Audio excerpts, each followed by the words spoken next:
Thank you and good afternoon, everyone. Welcome to another session of the House Committee on Finance. We appreciate everyone who's here tonight, the entire staff, and certainly the members of the committee. Mr. Clerk, would you please call the roll? Chairman Abney, Present. Vice Chair Slater, Present. Vice Chair Mazurkowski, Present. Representative Amore, Present. Representative Baginski, Present. Representative Barrows, Present. Representative Diaz, Present. Representative Edwards, Representative Hull, Representative Nadone, Representative O'Brien, Representative Quattrucci, Present. Representative Ruggiero. She's going to be there later. Representative Tabone, Representative Vela Wilkinson. Yeah. You have a quorum. Thank you very much, Clerk. I appreciate that. We do have a quorum. Before we get started, as usual, we do some housekeeping to make sure we're all on as much as the same sheet of music as we possibly can. What we're going to do tonight, because we have a lot of people that we want to try and accommodate, is to fashion a session so that we get all of the bills eventually into play, and then we will start taking calls from nearly 90-something people who are waiting to be called upon. But all bills are very important, and I want people to understand that. And all bills have a perspective, usually for or against, and that's important. The conduct of the proceedings is my responsibility, so I try to do it in a way that the members of the committee can get some information, but so can the public, and so can people who are interested in the bills, and bills are important to everybody. Sometimes in these kind of hearings, emotions get high, but we will do the best we can to make sure that everybody's opinion is heard and we get through it okay. The role of the sponsors, obviously, is to introduce the bills and then speak on them.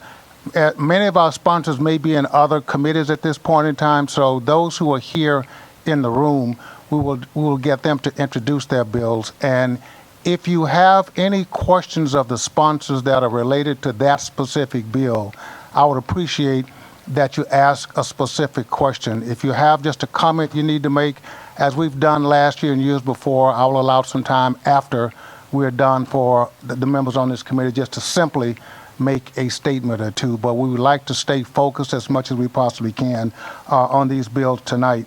If we remain focused on the questions, I think we'll be okay. The role of the witnesses now, as you know, we can have witnesses who send in written statements, and we can have witnesses who actually call us on the phone, or if we could, they'd be here in person. That is changing because of the technology that we normally have. So what we're doing is we're certainly asking people that if you want to send in written information in, you can send as much of that as you want to. It is absolutely posted online. You can send us a dissertation if you wish, and we will post it online so people will see that. And we do read it all. Verbal testimony is a little bit different in the sense that we have so many people who many times have so much to say. We like to make sure that we limit that particular time so that everyone has a chance to do so. So I'm going to ask you to please self-police, and I will try to help you as much as I can, that those of you who are on verbal testimony, you got a couple of minutes to give us your I support the bill or I don't support the bill. That's the easiest way to explain how we get through this.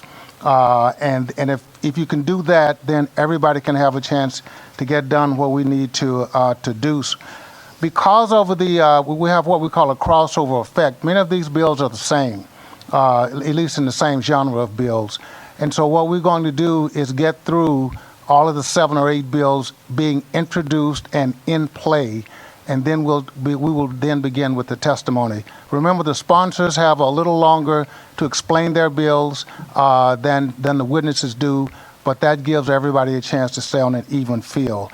I apologize in advance if it seems as though I'm cutting people off. It's not my intention to do so, but it is my intention to make sure that we have enough room for everybody who wants to speak. And I think we'll be helped by our staff and letting you know when it's close to the time that your testimony is not there. So if a sponsor is not present, though, and I see them come in or we call them in, even if we're in the middle of testimony or something, I'll go back and allow that sponsor to speak on that bill if they wish. So I think if we follow that, we should be in good stead for getting everyone's testimony in, and then all of the sponsors with their particular bills. And I always have to ask my staff, did I miss something that's important in this particular one? Okay, it could be a long night, but if we do this, we can get everybody in. So now what I'd like to do is get a motion to hold all bills for further study. So moved. It's been moved by Rep. Slater that we hold all bills for further study, and been seconded by Rep. Diaz. All in favor? There's a roll call. I'm sorry. Would you call the roll, clerk, please? Sure. Chairman Abney?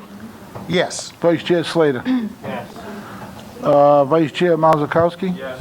Representative Amore? Yes. Representative Baginski? Yes. Representative Barrows? Yes. Representative Diaz? Yes. Representative Edwards? Representative Hull? Yes. Rep Nardone? Yes. Representative O'Brien? Representative Quattrucci? Yes. Representative Ruggiero? Representative Tabone? Yes. And Representative Vela Wilkinson? Yes. Okay, thank you. Thank you. So all bills will be held for further study, which technically means those bills are in play, and that sometimes bills have to be adjusted, and so that's why we do that as a technical matter. Okay, we have an honor to have Chairwoman Serper with us today. So we will start with her bills, and remember, we're going to get all bills into play before we start calling witnesses. So Chairwoman Serper, please.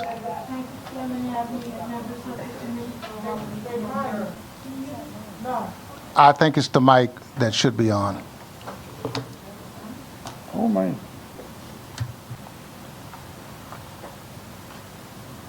I'm sorry, Chairman, and I'm sorry, members, but thank you for allowing me to go first. I have two bills tonight, so I'll go in numerical order, 5792, then 5793, and I'll try not to take up too much time because I know you have a long night ahead of you. 5792 is an act related to human services and medical assistance. Back in 2012, there was a change in state law that determined how nursing homes are reimbursed for providing care. And not only was there a change in the law based on a COLA with a national formula, that law required EOHHS to update the data every 3 years, provide a COLA every 3 years. So I'm told by the nursing home industry that that has never done. Basically, EOHHS is not following state law. So with that reimbursement being updated every We're 3 good for years, you that's now. referred to as a rearray, and it's thank you. used to update the nursing home data based on cost reports. It's Yep, never no problem. happened, and it should have happened in 2015 and in 2018.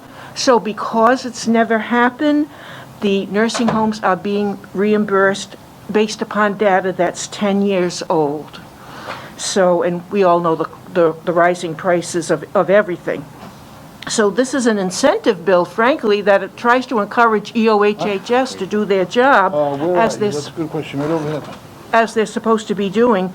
And if they don't perform this this rearray or this updating of cost, there's a penalty of an automatic 3% as increase, as an incentive for them, frankly, to do the job that they should have been doing for the last 10 years.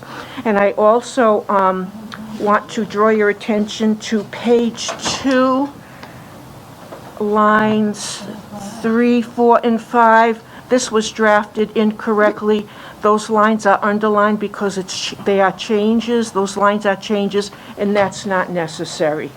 And then for this bill, additionally, the legislation also states that when the state increases minimum wage, there's an increase in Medicaid rates. That's automatically. So that's essentially 5792. Unless you have questions, I'll go right on to 5793. Does anyone have any question for the chairwoman for that? Yes, bill, I do, please? Mrs. Yes, Rep. Diaz, please. Thank you, Mr. Chairman. Thank you, Rep. Zappa, for the bill. It's so important. And my question is just to find out if that we include the facility where the patients live. It's not nursing home. You know, those I forgot how they call it. No, it's not group home. It's assisted living. Those include the assisted living because I ran to the same issue with some of the assisted living in my district, and they came to me to find out how we can help to get reimbursed by Medicare, but I couldn't help, and I want to know if that bill we include it too. I actually think, Representative Diaz, that this is just nursing homes. And to my knowledge, I'm not aware that the federal government pays for assisted living. I thought that was an out-of-pocket pay from the resident. I could be wrong, but... Yes, the federal government pay the complemento for those who don't have way to pay from their own pocket and they depend on Medicaid. So the federal compensated the other part that is missing. And that happened to one of the assisted living facility in my district that they didn't have any increase in the part where the federal government is subsidizing those facilities. So they were close to losing the opportunity because they have some ratio. They have to have some low-income residents in the facility in order to get the federal funds. Oh, well, I learned something this evening then. Thank you, Rep. Diaz. I wasn't aware that there was any compensation from the federal government for assisted living. I thought it was all private pay. But this bill specifically is for nursing homes. So maybe that can be expanded in some way with an amendment or... Okay, thanks very much for that question. Rep. Bella Wilkinson, please. Thank you, Mr. Chairman. Chairwoman Serpa, my question to you is this. So if EOHHS has not been living up to their requirement for 10 years, if this bill is passed into law, what would you envision happening? Would they be required to make up the gap in the same year? And do you have a fiscal note on what this would be? I'll be honest with you, Representative Vella Wilkinson, I do not have a fiscal note, and I don't know if the bill would require them to pay the percentages based upon the last 10 years, but if they don't follow the law, they automatically get a 3% increase. But I don't have a fiscal note. But here we have a state, not the first time we've heard of it, here we have a state agency not following state law, and it happens too frequently. Yes. Oh, no, I absolutely support the bill. I'm just trying to figure out what the mechanics would be and how we would make up that gap, and if it would be all in 1 year, or if we would have to amend it to say that they have X amount of years to bring it up to date, you know? I will certainly work with the advocates and get that number to you. If you could just give me a couple of weeks, I'll certainly do that. Thank you. Thank you. Chair. Oh, yeah, thank you very much. Not a problem. Any other questions of the sponsor on this particular bill? Thank you very much for that one. You can go right to, now that was 5792, and you can go to 5793 if you wish. 5793. This bill, Chairman, was there I'm sorry, was there a witness for this? Rep. Quattrucci wants to say something. Oh, I'm sorry. Okay, I see you on the line, Rep. I got you right there. Okay, go ahead, please. Rep. Quattrucci? Thank you, Chairman. Thank you. There seems to be a lot of background noise. Can you hear me? I can, but I hear the background noise also, too, though. Okay, so my question is, if EOHHS doesn't know how to follow the law now, is there anything in this, because I didn't get a chance to read it, is there anything in the bill that forces them to follow a new law? Excuse me. Well, frankly, we kind of punish ourselves. Oops. That's off. If the state doesn't follow its own laws by... It's on. There you go. Now it's on. Okay, I'm sorry. Been a long time since I've been in finance. Frankly, when we, as the state, don't follow our own laws, in this case EOHHS, we kind of impose a penalty upon ourselves in terms of 3%. But I'm hoping that the new governor, McKee, will certainly, for lack of another way of putting it, come down a little harder on the administration of these offices to follow the law that we implemented, in this case, 10 years ago. So yes, Representative Quattrochi, there is a 3% automatic incentive that kicks in. That's the punishment, I guess, if we don't follow our own laws. Okay, thank you. Thank you, Rep, for that. I want to make sure Rep Edwards is on board with us, and he voted in favor of holding all bills. Rep Quartucci, did I get your vote for holding all bills? I just want to be sure. I hope you did. Okay, thank you. I know you're coming in remote, but I just want to make sure we get you counted. Okay, thank you very much. I appreciate that. Okay, so now, if you wish, you can move on to 5793, please. I didn't know if you wanted to do the witness for 5792, or should I just go on? No, Chairman? we're gonna do all witnesses after all Okay. bills have been talked Okay, about. understood. 5793, again, I'll be quick. It implements an annual inflation rate factor to cover the rising cost of delivering increasingly acute health care.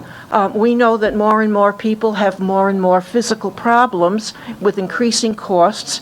So this would help offset the cost of supplies, medical equipment, workman's comp, professional liability insurance, and state and municipal taxes.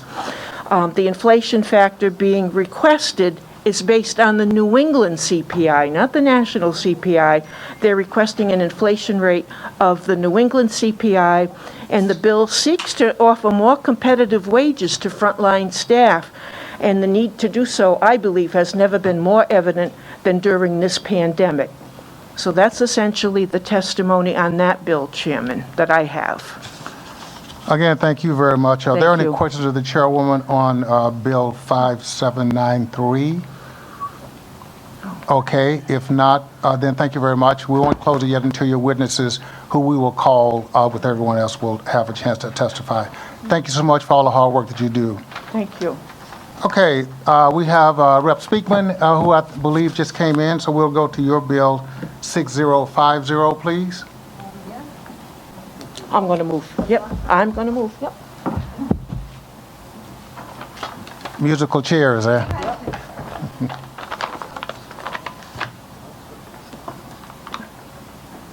Sorry about that. No, I'm sorry. Thanks.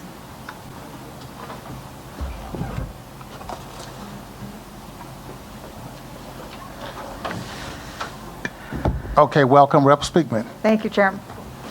Members of the committee, this is a bill that requires nursing homes to provide clear, accurate, and easy to understand data to us so that we can better understand their requests for assistance. We have been talking for a very long time about mandated staffing levels, about increasing wages, about increasing reimbursement rates. And I've spent a lot of time looking at this, as have some of our colleagues. And the information that we have to work with is difficult to understand, to say the least. So this bill would ask that the nursing homes who receive millions of dollars and provide essential care to many Rhode Islanders, millions of dollars of state and federal money, provide us with cost data and income and revenue and cost data that is more easily understandable than what we have available to us now. I have received a couple of calls today from members of that sector who have asked us to look at the request for audited financial statements, which apparently are difficult to put together and very expensive. So that's certainly something that we'll look into. So that's the essence of this, to require the data that nursing homes report to us is clear, accurate, and easy to understand so that we can make better laws based on their requests for, in particular, for increased reimbursement rates. Thank you, Mr. Chair. Thank you very much, Rep. Speakman. Are there any questions for the sponsor on this particular bill, please? Yes, Rep. Nardone. Yes, Rep. Speakman.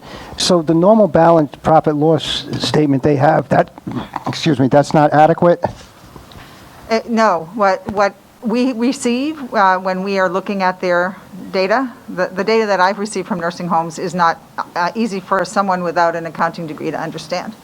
A mere mortal legislator like myself, when I was trying to understand whether increases in reimbursement rates were necessary, I could not figure out from the data we received, and these are mostly data reported to Medicaid and Medicare. How much does the nursing home take in, and how much does it spend, and on what? Okay, and that wouldn't be available on the profit loss statement? Nothing, no data, no reports that I've received make it easy to understand. Well, the reason why I asked this, I mean, I'm not an accountant, but I'm married to one, and I know those things get very costly, and it just seems that if you could just look at the profit loss statement, it would do the same thing. That's why I'm just trying to understand what the need of it, but. Yeah, I understand what you're saying. From the research that I've done over the past 2 months, there are profits and there are profits. So I'm interested primarily in being able to understand the revenue sources and the expenditures and the difference between those two. From what we can see, there are, and again, some of the nursing homes are great, but others are not so great. So what I want is clear, consistent data from all of the nursing homes. Thank you. Thank you. And I had the help from the House Policy Office in coming up with the, as I said, I'm not an accountant, I'm a political scientist, right? What do we know about numbers? So the House Policy Office helped me, determining which particular reports to ask for. Thank you. Thank you. Great question. Rep. DeBone, please. Thank you, Chairman. Representative Speakman, sort of along that vein, have you looked into what that model or what you're looking for, how much cost that would cost for an entity to put together, and who would incur that cost? The nursing home would incur the cost, and how much it costs, I don't know. And I've heard some today about how much it costs, tens of thousands of dollars. So that's something I'll work on. Okay. Yeah, I'm just concerned because, again, I think that as we talk about small businesses, whether owned by corporations or not, these costs, they start adding up, and we just keep hitting people from every angle. So I'm just concerned about that. Yeah, I understand that. These are also small businesses, if you insist on calling them that, which many of them are not. They're part of much larger corporations that receive millions and millions of state and federal dollars. If there were no government dollars involved, I would not be interested in reporting at all. But because there are so many millions of dollars involved, I want to be able to analyze, as I think we all, as legislators, need data that can tell us whether, if there's a claim, and I believe that this is an accurate claim, that Medicaid reimbursement needs to be increased, I'd like to make sure that we have clear, consistent data across the whole sector. Okay, and I'll just say, I think it would be interesting to maybe see in government, those who analyze it, if maybe they can help us understand it better as well. Yes. And I think that, I understand that and I appreciate it. I'm always cautious as to additional expenses. Okay. I agree with you. I am too. All right. Absolutely. Thank you, Chair. Thank you very much. Any other questions of the sponsor on this particular bill? Okay, thank you. Was that the only bill you had tonight? Yes. Yeah, okay. Thank you very much Thank for you, that. Chairman. Appreciate Thank it. you, members of the committee. Okay. Yes. Mr. Chairman? Yeah, okay, I'm sorry. Hold on, Speakman. No, Yeah. I just would like to be recording the affirmative to hold all bills for further study, and then I'm here.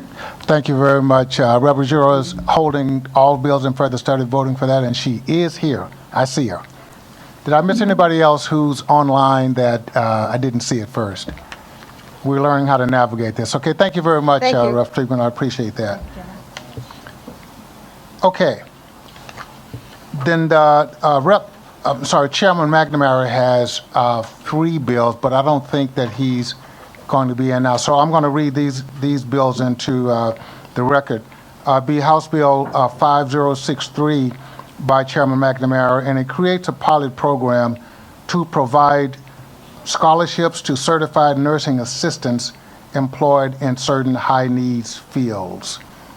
He's not here to answer any questions at this point in time, but we will keep that open in case he does. Okay. Then Chairman McNamara had another bill, House Bill 5796. And this act establishes the Livable Home Modification Grant Fund to provide individuals with severe disabilities financial assistance to modify their homes. And I just want to offer, I know that Reverend Giroux, you're on that with him. Did you want to make a comment on that particular bill or not? Yeah, well, thank you, Chairman. Yes, I just want to say that the Chairman and I have put this in for the last 4 years. It has been part of the budget. We're just trying to codify it. I would say the two things seniors fear most is losing their independence and perhaps going into a nursing home, which is another conversation. People really do want to age in place, and this tax credit up to $5,000 for home modification, so people can stay in their homes, saves them, gives them that kind of flexibility. The top 3 home modifications that have been part of this have been accessible bathrooms. Many people put them on the first floor, ramps and railings. And over the years, and working with the Rhode Island Commission on Disabilities, which manages this state grant program, the average grant to our seniors has been around $3,000, and I would say 95% of the projects are accepted. So it's really an important program, and people really appreciate it, and the applications really are starting to take off now that people know this money is available to age in place. So thank you. Thank you very much for your explanation. Are there any questions of Rep on that one, please? Okay, thank you. Then I think Chairman McNamara had another bill, 5061, that I'd like to read into the record, and that authorizes the appropriation of the sum of $200,000 in a fiscal year, and it authorizes $200,000 in a fiscal year to establish an Alzheimer's disease and dementia coordinator. Are there any questions for the chairman on that? He's not here, but we will leave that open in case he comes in or wants to make a call on it. Thank you. Okay.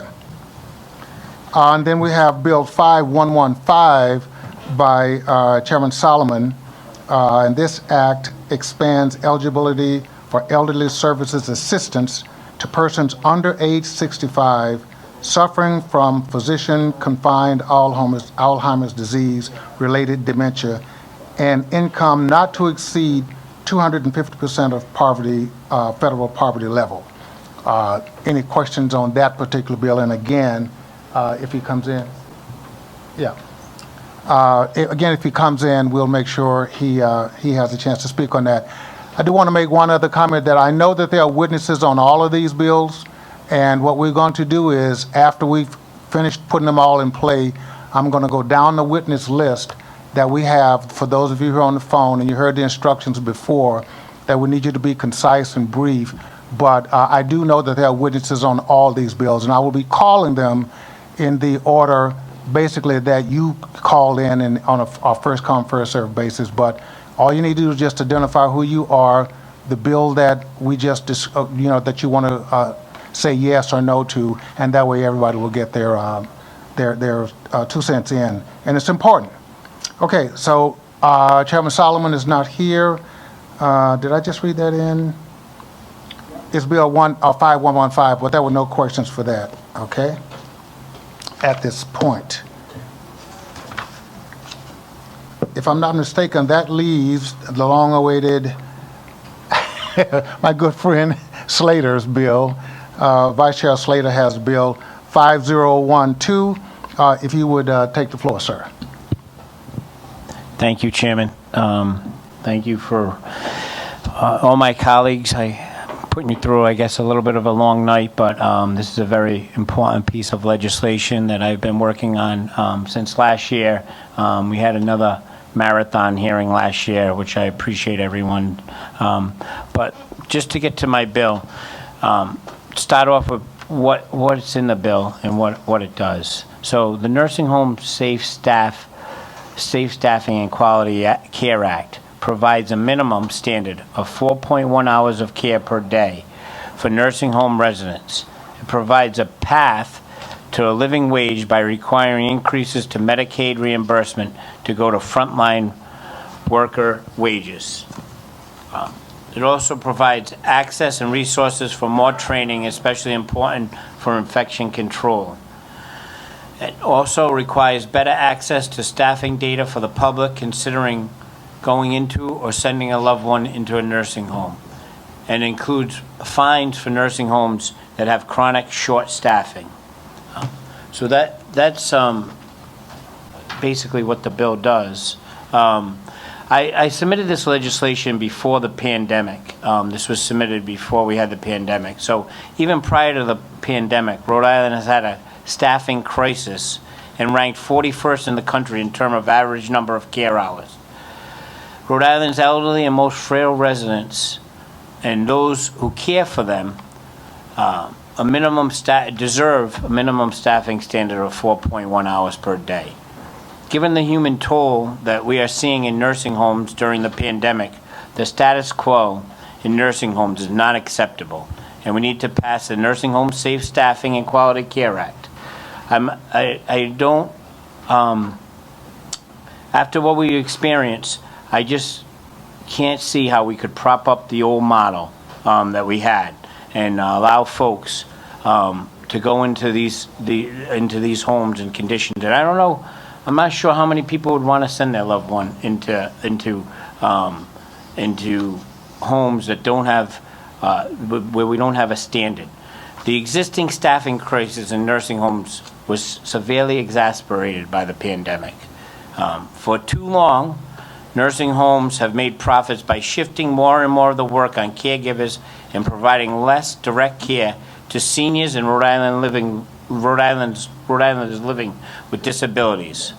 Over 60% of the COVID-19 related deaths have occurred in nursing homes in Rhode Island, and one of the highest rates in the country, and above the 37% AARP national rate. Structural racism has historically underpaid the nursing home workforce, which is 90% women and overwhelmingly women of color. It is time to address these racial inequities. Several recent studies, including one from Harvard T.H. Chan School of Public Health, have determined that there exists a link between low staffing and higher rates of COVID infection. It's time that we honor frontline caregivers by listening to their ongoing call for better staffing standards in nursing homes. Do not just call nursing home workers heroes. Pass real policies that honor their work and provide more care to elderly residents. So I appreciate, I'm not going to go on too much longer because I know we have a long night ahead of us, and we're going to hear from, I'm sure we're going to hear from many frontline workers, and then we're going to hear, I'm sure, from nursing home owners and administrators and others. And I want to tell you, I have been listening even since last year, so I've been working internally too on language on this bill. So we have heard some of the concerns, and you know, I'm looking to get this bill passed, and I think it's important that we have a standard that honors the frontline workers, and I'm going to continue to work to do that and listen to the input that I get tonight. So thank you. Thank you very much for that. We really appreciate that. It's important. Okay, are there any questions of the sponsor of that bill please, at this time, please? Yes, Rep. Nardone, please.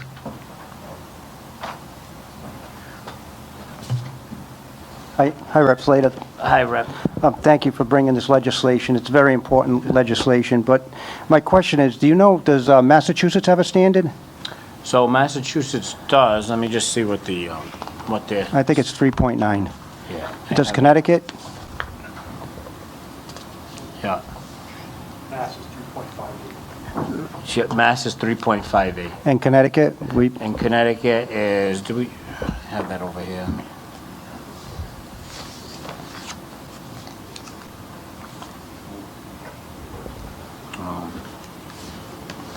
I don't have the exact number in front of me. It's less than Mass. I think it's 1.9. Yeah. All right. And are you familiar with the American Senior Rankings Report? I'm not familiar with the American Senior. All right. Well, they do a ranking, and Rhode Island is ranked second in the country for quality of care. And in that same survey, the mandate staffing level had little to do with the correlation of quality of care. So, I mean, it's a great legislation. I mean, it's important legislation, but I wonder about the need for the legislation based on that the report. 4.1 hours is a guideline for minimum staffing set forth by the Fed, Center for Medicaid and Medicare, or CMS. It is, and 3.6 hours, right, is what RICA the for-profit industry said was the average hours of care in a letter to the members of General Assembly. So we're talking about 26 minutes difference, right? And then also leading age, the nonprofit nursing homes estimates that the average hours of care is 3.79. So if we're already meeting these standards, I'm not sure why it would be. I'm not sure why it would be a big issue to codify these standards. If the nursing homes are saying that we're already meeting this level of care, I'm not sure why it would be a big leap to codify this and make sure that if the average is this, I'm not sure why we would be accommodating lower levels of staffing. I just, one more question, Chairman Abney. I know we've got a lot of people here. Well, do a lot of those people, they come with an uptick in the Medicaid funding? Like I know Massachusetts, when they raised the bar on the standards, they raised the Medicare funding as well. Well, we have the chance. Would Rhode Island be doing that? Well, we have the chance to do that as a finance committee, and we have the chance to address that when we have the budget. Absolutely, and we will be getting an increase in Medicare this year. Is that a one-time infusion? It says, according to this, with the stimulus? I think you're referring to the match, the state match. The state, yes. Yes, that is limited. So we will be getting additional funds, Sharon? It just, the feds will pay a little bit more of our total cost. Okay, all right, thanks. And to get to that study that you had mentioned, it's an old study, and the rankings are out of date. So I mean, I'll look at it again, but that's what I. All right, thank you. Thank you very much for that, for a great exchange. Are there any other questions to sponsor of that bill, please? Okay, if not, what we're going to do now, because I think I've exhausted all of the bills, I've exhausted all the bills. So we're going to morph into taking telephone, not interviews, but information from the telephone. But, I'm sorry, yeah. I'm learning how to work this out. Rep. Croce, I didn't mean to leave you out, young man. You're on. Oh, young man, wow, I feel special. You are special. Not that young. So thank you, Chairman and Representative Slater. I'm a little bit concerned about the possibility of. Can you hear me? Okay. Yes, we can. You're coming through loud and clear. Okay, I'm a little concerned about the potential for mass closures, and of course we're all concerned about seniors. We all have seniors in our families, and close to being seniors, some of us. So what happens if we have mass closures of nursing facilities in Rhode Island? Where will these people go?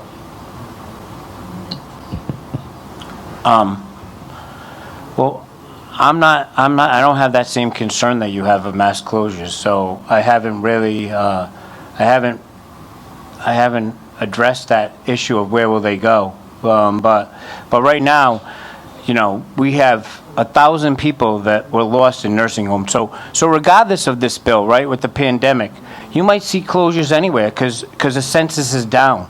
So there might be closures. But I just don't want a nursing home or a standard, a low standard, and we shouldn't be picking winners and losers in this as our elderly residents. And there shouldn't be folks that go into nursing homes that are low performing or have low staffing levels. So my bill looks to address that. As far as nursing home closes, you might hear some folks that say that's going to happen today, but I do think that I see nursing homes selling on a regular basis, like regularly. They have a couple that were selling recently, and when they made their sale projections, they projected profits into the out years and large sale prices. So I don't know why people would be investing into an industry where there's going to be mass closures and the sky's falling. So. Okay. I know that one recently closed in Rep. Chippendale's district, so it is happening already. Yeah. But I'm glad you brought up the deaths in nursing homes because obviously the governor in New York is in some hot water for putting COVID patients in there, and our former governor did the same thing. So I think we need to be accurate in if we're going to be quoting deaths that a lot of those deaths came from that, for putting COVID patients in with nursing home patients. So I submitted this legislation before COVID. thank you. So, thanks. Okay, thanks. Any other questions of the sponsor? I'm looking to see on the line. Okay, don't. So what we're going to do now, this is the most important part of the evening, and I'm going to apologize in advance again for the shortness of the time. But as we've said before, if you want to be on record, you can send us as much written material as you want, and it will be posted online. However, on the phone, it's a little different. We've got about 98 people or so that's lined up, and that's not to take any value away from anyone's testimony, but we want to make sure that we get to everybody if we can. So that's one of those reasons. So I apologize in advance if I have to kind of nudge you on, but you've got a couple of minutes to state as well as you can what your position is. If you're talking on if you're representing more than one bill or one issue, obviously we'll give you a little more time. But this is not any different that in most city council meetings you only have 3 minutes in some to give testimony. So we try to make sure that we are kind and nice, but we need to get our committee up to date on how other people feel, and that's the reason that we do this. So I'm going right down the list, and the first one, do we have the first person up? Adelina Ramos?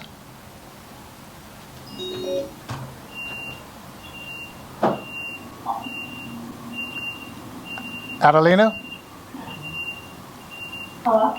Yes, hello. You're at House Finance, please. I hear some background noise. Hi, my name is Adelina Ramos. Thank you. Okay, you're on for your testimony, please. You only have a couple of minutes, please. Okay.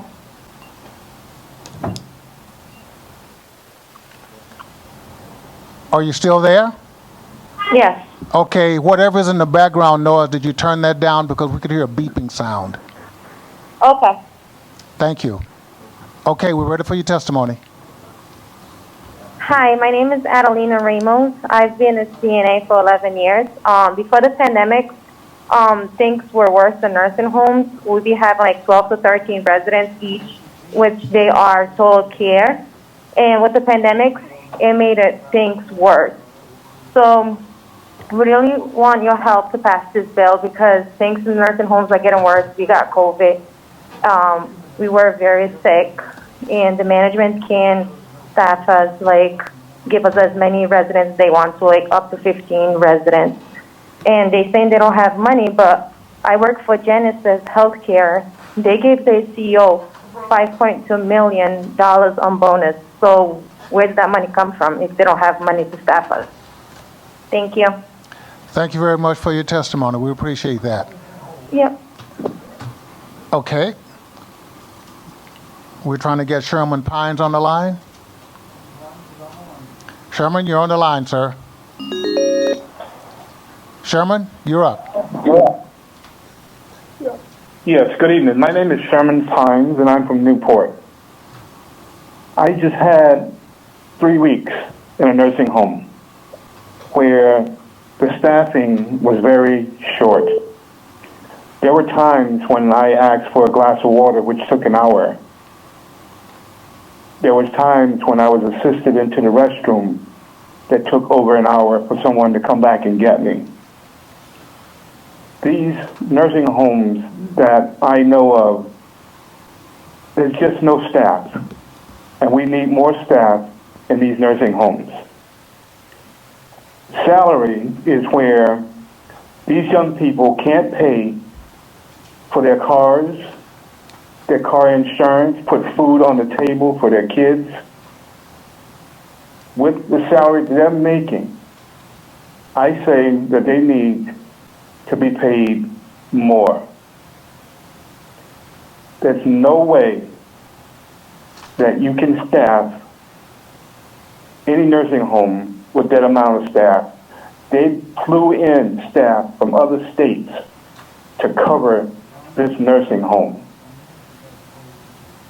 And because of that, there was about 3-4 nurses to 60 patients. It cannot continue to happen that way.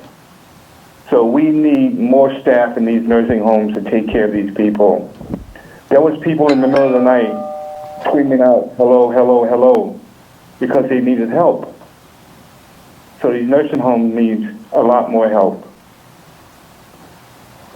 Thank you for hearing me. And again, my name is Sherman Pines, and I'm from Newport, Rhode Island. Thank you, Sherman. Thank you. Thank you. We appreciate your testimony, sir.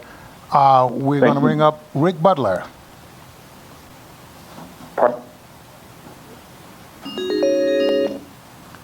Hi, Rick. You're on, please. Okay. I can go ahead? Yes, you can, sir. All right. My name is Rick Butler. I live in Pawtucket and work at a nursing home in East Providence. First off, I am employee at Lynn Healthcare East Providence. So with that being said, I have been a CNA for about 3 years. I became a CNA because I feel like I can make a difference for others. The type of person I am and what I can bring to the table for my peers and elderly as well. I bring love, care, and devotion, and also to meet their standards of everyday living ability. My residents know I have their back, and that gives them hope to get them through. I work nights, and you might think the residents sleep through the whole night, but that's not true. The residents still need us at night. When we work short, it is extremely hard and challenging. Some nights we have 41 aides with just 2 CNAs, and it's really difficult. One time, I was taking care of a resident, and a call light was going off in another room. I went to her to answer her call light. She said she had to go to the restroom. I was helping another resident, and I can't be in 2 places at the same time, at once, I mean, as much as I try. So I told her to hold on. I'll be with her shortly. I rushed to finish the first resident, but by the time I got back, the resident had with herself. She was very upset and crying. I felt so awful. I felt so bad about it because I hate seeing her like that. I'm supposed to be there for her. It makes me feel like I'm not doing my job. I wanted her to know I'm there and here for her, and I don't want her to make her feel neglected. It's very upsetting to have a resident feel like they are lesser than or neglected or nobody cares. And this is and this kind of thing happens when we don't have the staff that we need. You have to wrap it up, Rick. Okay, here it is. Well, we had 3 aides. We only have 14 residents instead of 21. We have time to do other things for the residents, not just vitals and charting, but we can check on our residents more often, do rounds so they don't need to wait so long for the bathroom or water or snacks, make their beds or take their trash, all that stuff. When I need help, if 2 call lights are going at the same time, I can rely on my coworkers. It's still tough. We still need to work hard, but we can help one another. It helps a lot with the residents feel like we care more because we can give them what. Rick, thank you for all you do, sir, but we have to go on to the next caller, please. We understand, but thank you. All right, okay, thank you. You're welcome. Okay, John Wesley. John and David are unavailable. The next one is Karen. Okay. Karen, are you with us? Okay. Okay, thank you. You're welcome. Hi, Karen. Okay, John. Yes, We're ready for your brief comments, please. thank you. My name's Karen Malcolm. I am the coordinator for the Protect Our Healthcare Coalition of Rhode Island, and I'm here on behalf of the coalition in support of the Nursing Home Staffing and Quality Care Act. The Protect Our Healthcare Coalition is a group of leading Rhode Island nonprofits and consumer groups with a goal to protect and promote quality, affordable health care for all. The coalition also includes hundreds of community members around the state who support our mission. Both experience and research demonstrate that understaffing is one of the underlying causes of infection and neglect in nursing homes. Look, we don't have to look far for the story of a family, maybe our own, who experienced the need to supplement a loved one's care themselves by daily visits to help feed, bathe, and provide for our basic needs for their family member.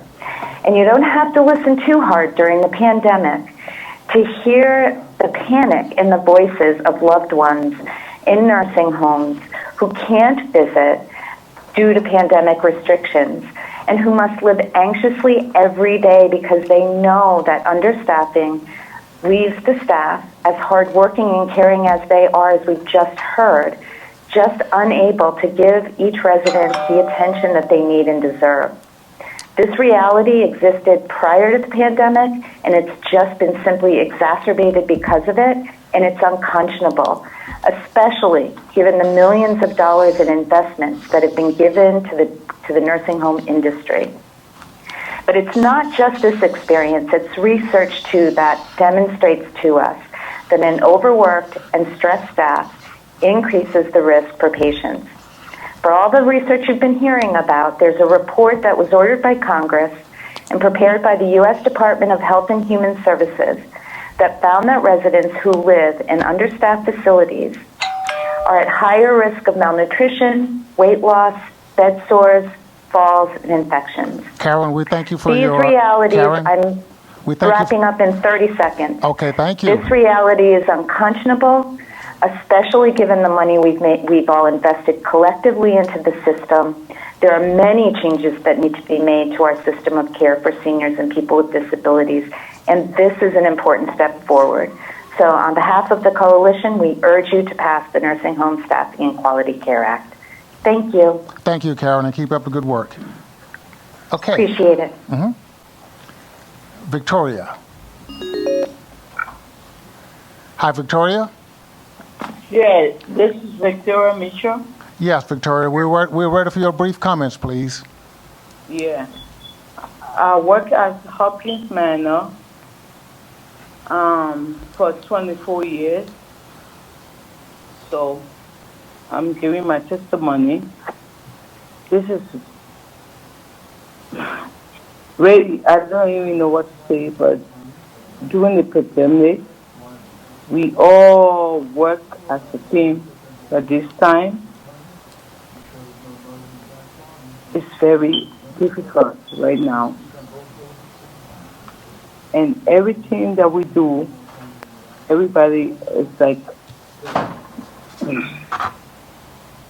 it's very difficult for us to work as a team, and nobody can give it.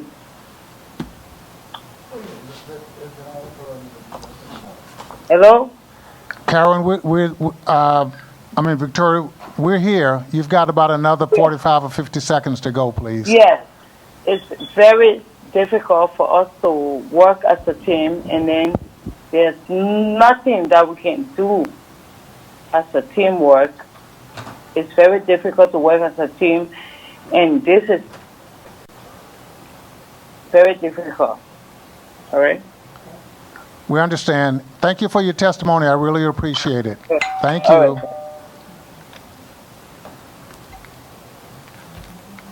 Okay, Marjorie.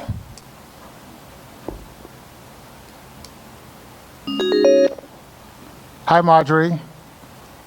Hi, Good. We're ready for your brief comments, please. thank you. My name is Marjorie Waters, and I'm a community organizer for Rhode Island Organizing Project.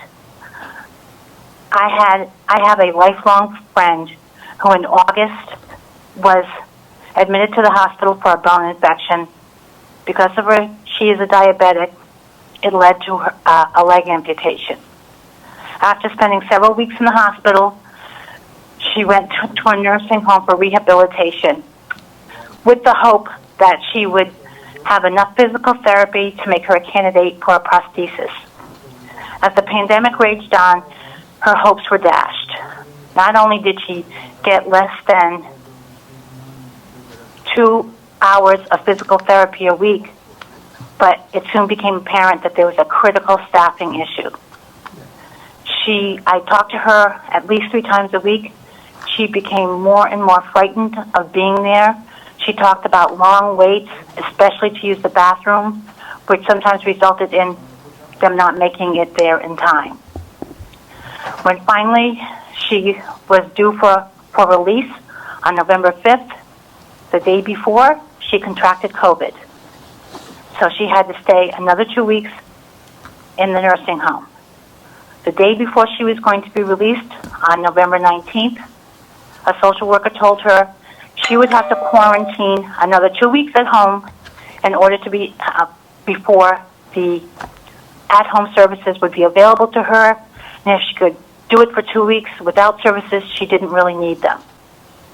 She ended up doing an end run around this person who provided inaccurate information and was able to go home with services on the 19th. Thank you, Marjorie. If there's a silver lining to this, she is so grateful that they decided against putting their mother in a nursing home. Thank you. Thank you very much. We appreciate that, Marjorie. Keep up the good work. Okay. Mr. Bill Flynn is up next, I believe. Mr. Flynn? Oh, okay. Mr. Flynn? Yes. Yes, how you doing? I think you have 2 bills that you're speaking on, I believe? That's correct. I've got you down twice. Okay. We're ready for your brief comments on both, please. All right. Thank you, Mr. Chairman. Let me shut my sound off. This is Bill Flynn from the Senior Agenda Coalition. We've been before you many times, primarily advocating for investments in home care, as you know. Having said that, we've supported increased nursing home Medicaid reimbursement providers for a number of years, and we acknowledge that the older we get, the greater the chances that some of us will need long-term care, which may include nursing home care. Rhode Island's had the 2nd highest death rate per capita of nursing home residents. That requires that we take action. A recent United States Senate Committee staff report addressed the question, COVID-19 and nursing homes, what went wrong? And there's a link to that in my written testimony. It identified 3 challenges common in all nursing homes that contributed to the numbers of infections. Number 1 was difficulties in recruiting, retaining staff. Number 2 was congregate living institutions are more risky. And the third one was that seniors are susceptible. We need this legislation because it directly addresses cause number 1, difficulties in recruiting and retaining staff. As the sponsor has already said, this is not a new problem. It has been growing for years at both nursing homes and home care agencies. Some nursing homes appear to us to have been built on a business model of an unlimited supply of low-wage workers who will perform the most important and difficult tasks in the building. That model is failing. And as the supply of workers diminishes, nursing homes face a greater challenge to provide adequate staff coverage. And as you have already heard, that adds to the stress on existing workers. Some former nursing home workers have told us that having to cover too many patients, not low salary levels, what drove them out of the field.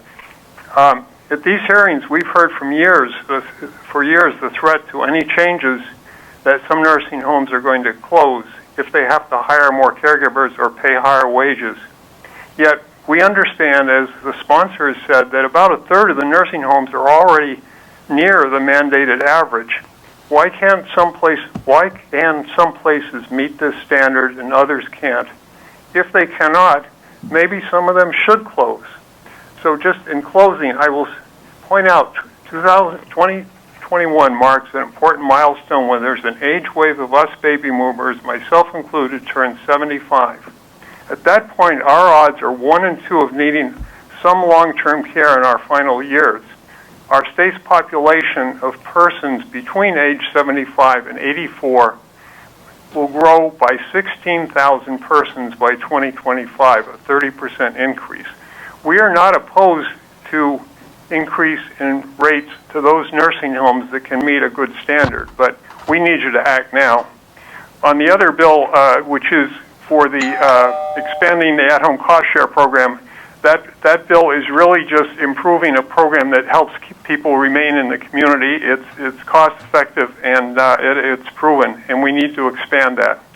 And we thank you very much. Thank you very much for all you do. Thanks for your testimony, sir. Thank you, Mr. Chairman. Okay, waiting on Jim Nyberg. Jim.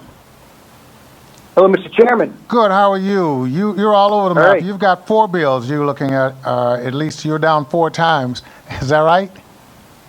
Yeah, well, I'll drop one if that helps the cause for the night. Okay, we're ready for your brief comments, sir, please.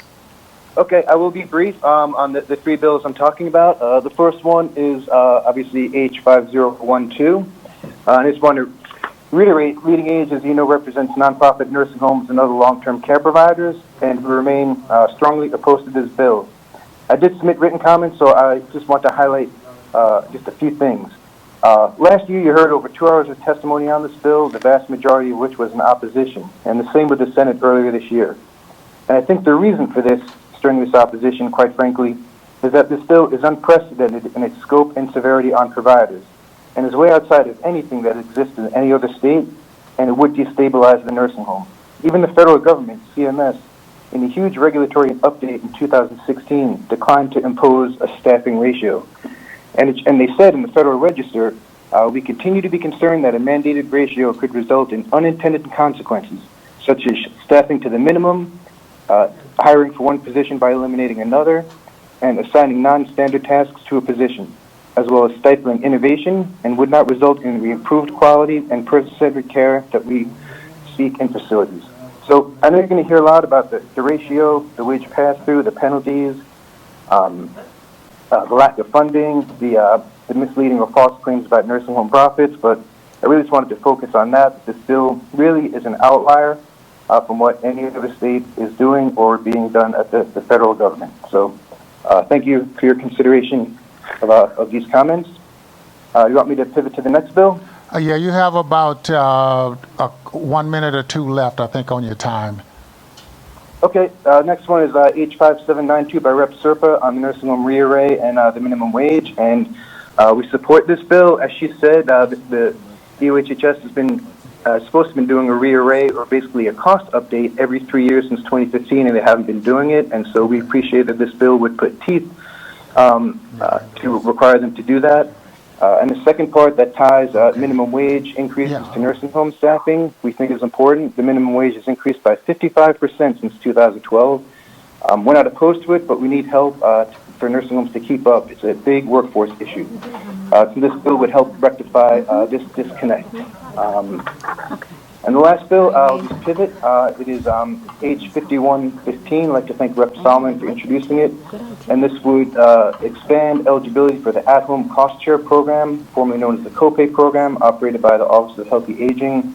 It basically subsidizes adult day and home care services for people that are not eligible for Medicaid. It's a tried and true program, proven to help keep people in the community longer. And by enabling more low-income people to access these services, such as adult day, it'll help older individuals, it'll help their caregivers, and it'll help the state keep people in the community longer. So instead of trying all these other efforts, we have something that we know works, and I think we should focus on expanding it to help the efforts towards rebalancing our long-term care system. I hope I fit that in. You got it. Thanks, Jim. I appreciate it. Okay. All right, thank you, Mr. Chairman. As always, you're welcome. All right, we move to Deb Armfield. Hi, Deb, you're on. Okay, thanks. My name is Deb Armfield. I've been a CNA for 31 years. There's good and bad in every job, but going into work every day, taking care of my patients makes me feel good. When we work short, the patients don't get the care they deserve. If we're short, I don't have the time to sit and cut nails and do the extra things that bring the patients joy. It's just a hectic rush. We're family on our floor. I have the same patients every day, but when we work short, we have a bigger assignment, and sometimes we have different residents. I have one resident who every time we work short thinks I'm mad at her because I don't care for her on those days. The staff gets agitated because they have so much to do, and the residents get agitated because it takes us longer to answer lights and do the things they need. The other big problem when we work short is the residents stay in bed or in their chair longer. They just sit or lie in bed all day. Sometimes if they have to wait, they try to get in bed or go to the bathroom themselves, and that's a big fall risk. And then there's less staff on the floors to keep an eye on them. And that's even a bigger problem now because they're all in their rooms because of COVID. Our building's been owned by 5 different companies over the 31 years I've been there. And these big companies always say they don't have enough money for safe staffing. But the last 2 companies who owned us, First Haven Health and then Genesis, seemed to have plenty of money. And the CEOs got big bonuses, but we and the patients suffered. That's why we need the nursing homes, safe staffing and quality care. Our residents deserve safe staffing. Thank you, Deb. I appreciate your testimony. Keep up the good work, Thank you. please. Okay, Nicole Giles? Hi, Nicole. Did I mispronounce your last name? Yes, my name is Nicole Gillis. Okay, great. You're on, please, for your brief comments. What you say? You are on the air for your brief comments on the bills, please. You only have a couple of minutes or so. Okay, my name is Nicole Gillis, and I live in Providence. I've been in RN for over 30 years and have been working in nursing home in Rhode Island since 1985. When I first started working in nursing home, the job was a different and easier. There used to be a lot of less paperwork to do, but more than that, the residents were much easier back then. We used to provide care for the elderly who might need a little help. They wanted to sit and back.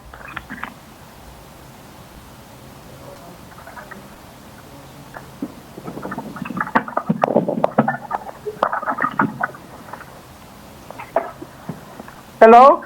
Nicole, you have about 30 Yes. seconds left. Okay, now I wasn't much younger, sicker, and more demanding. For example, we have to a lot more multiple diagnoses, mental illness, diabetes and hypertension, substance addiction, dementia and Alzheimer. We have residents in the 20s with mental illness. Those residents need more, and they're very demanding. They require more care and just more time to care for them, which we don't have now. Okay, thanks for your testimony. We really appreciate that, Nicole. Thank you. Okay. Okay. All right. We're getting Patricia Conley.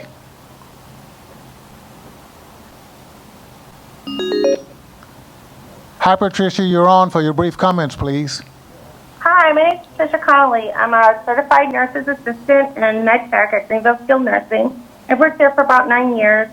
Working in the nursing home throughout the COVID has been very emotional and mentally exhausting. There are days I come home from work and cry because we can't give our residents what they need. That's how I feel, overwhelmed. It's also just traumatizing to work in a nursing home right now. It's a terrible feeling to walk past a resident's room and they have passed away, or to see that their bodies are leaving the facility. It really wears on you.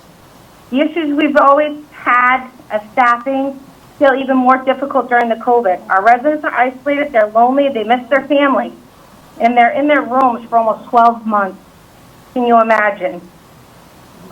It's terrible to feel like they're cutting corners, not having time to cut residents' nails, 20 minutes to talk to them, not even to just be there and be their family like we are. You can see in our residents' faces that they get upset and lash out on some losing their appetite. They're eating less, telling us they just don't want to be here anymore. It's hard as CNAs. We are stretched so thin and we are overwhelmed. We take on so much risk and responsibility now during COVID, and our residents live literally in our hands. The hourly wages we earn are terrible and disgusting. We used to have to work 2 jobs to make ends meet. Well, some people just can't do it no more, so that we was on them. But what I want to do today is I want to let everybody know that we definitely need the short staffing in our nursing homes and Quality Care Act to be passed. We need it now. So please take in consideration these residents. It could be your family in there not getting the proper care that they need. Thank you guys for tonight. Thank you so much for your testimony, Pat. We really appreciate that. Eva Bala is up next. Nope. Okay. Okay, Dennis, are you on? Dawn is on line 1. Dawn. Either of Dennis, one of them. Hello? Okay. Okay, Don, you're on, please, for your brief comments. Okay, hello, everybody. My name is Dawn. I work at Hopkins and Manor for the last 21 years. Safe staffing has been an issue for a very long time, for as long as I've been in CNA. And it's getting worse, and COVID has exacerbated and actually brought more light to what we do. In the course of a day, we're probably about 10 to 12 residents a day, which means there's no quality care. Like the other day I was at work, I had 11 patients. Some of them got no showers. You know, I had a resident who was very lonely due to the COVID. We have no visitors coming in. She wanted me to sit with her, talk to her, just comfort her. And in the same time, I have a resident screaming that she has to go to the bathroom. So I had to leave the resident who needs a little comfort and feeling lonely to run to go toilet the patient before, you know, because she could hit the floor because she's fidgeting because she had to move about. I mean, at the end of the day, our residents work their whole life. They should not wait in 1 hour to go to the bathroom, wait in maybe 45 minutes to get their food to be fed, or maybe having to move their bowels on themselves, something that they normally don't do because we are short. I mean, if this was a mother, your father, a loved one sitting in that bed waiting for me to come in to take care of them, that is something that you would not be happy about. So I'm really hoping that today you vote for safe staffing because we need it and we need it now. Our elderly deserve it. Thank you. Thank you for your heartfelt testimony. We really appreciate that. We do. Thank you. Okay, Shirley? Shirley Lumba?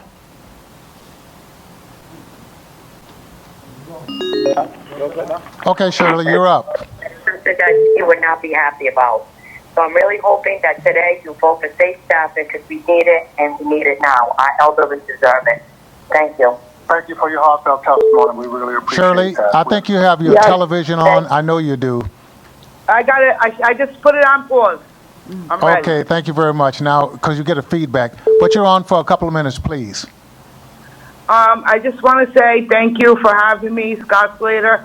Thank you so much for sponsoring this bill. My name is Shirley Lumba. I've been a CNA for this year will mark 18 years. And I remember being right here at this very time last year speaking and testifying against you guys. But this time my story is going to be different. I just want to give you a little history of what happened to me.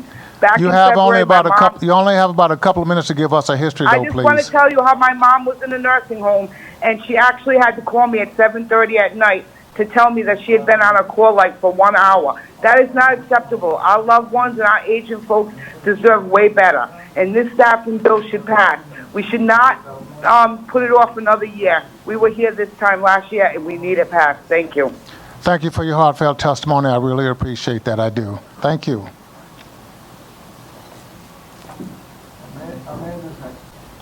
Okay, Amanda Collins. Hi, Amanda. You're on, please. Hi. Hi. I just give you my testimony really quick. Hi, my name's Amanda Collins. I'm from Cumberland, Rhode Island. I'm a registered nurse who works at Greenville for Genesis. I'm employed at the same place for 15 years, 4 as a CNA, 11 as an RN. I work 3 to 11, the evening shift. In my experience, working short means everyone suffers, but most importantly, our residents do not get the care they need when we work short. Put yourself in the shoes of one of our residents. Everyone that is there to take care of you is rushing to do so they can get on to the next person. They don't have the time to give you the care you deserve. They don't have the time to have that personal interaction. It's only business. Wash the dirty parts and on to the next resident, like an assembly line. Residents have to wait longer for their needs to get met, like getting a glass of water or going to the bathroom because staff is so short. I as a nurse will stop what I'm doing and help to get those tasks accomplished. When we work short, that means I don't get a break. I'm supposedly a hero, and sometimes I don't even get to go to the bathroom until the end of my shift. I never even have time for a dinner break when we work short, because I want to do everything in my power so our residents don't suffer, which means helping their CNAs do their jobs. And when I get out of work late and paying overtime is something the company doesn't like, I hear it. But I could go on and on about the bad things, but let me tell you about the good things. The good things that can happen when you have adequate staff. Imagine you're a resident in a nursing home and you've been locked in a half a room for months due to COVID, and the staff actually gets to sit down with you for 20 minutes and just ask how you are and what's going on, and tell you about life on the outside, and tell you a funny joke they heard or about a TV show, because there's not much else to do when you're locked up in your room. Imagine being a stressed out resident and staff has the time to sit down with you and ask you what's truly going on while they're giving you a hand massage and trying to help you de-escalate while getting to the root of your problem instead of just throwing a pill down your throat. Imagine having all your needs met and having them met when you need them met and not feeling like a burden. Because when staffing is safe and appropriate, residents fall less. Residents have less UTIs, which can cause sepsis and death in the elderly, because they're not having to hold their bladder and are being toileted and cleaned more frequently. Incidents of pressure also called Amanda, we have to wrap up. We have to wrap up, Okay. Amanda. Thank you. Okay, Amanda, did you finish? Okay, thanks anyway. We got your testimony. We've got Tanae.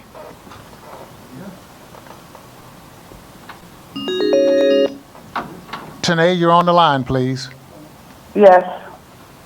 Okay, we're ready for your brief testimony. Hi, my name is Kenna Nemo Power. I work at Bannister Center.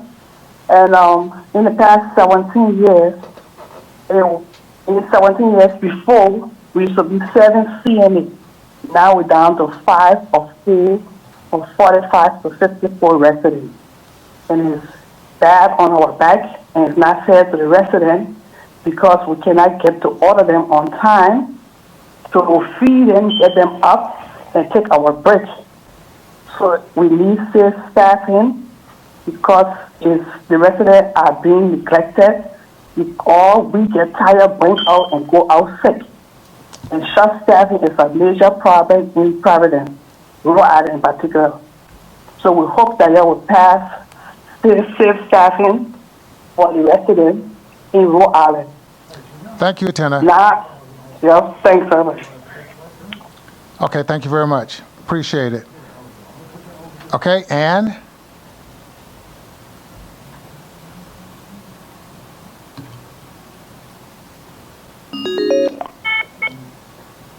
Ann, are you on, please? How are you? Hello, I'm fine, thank you. Thank you. We're ready for your brief comments, please. Okay, hello, my name is Ann Palmer.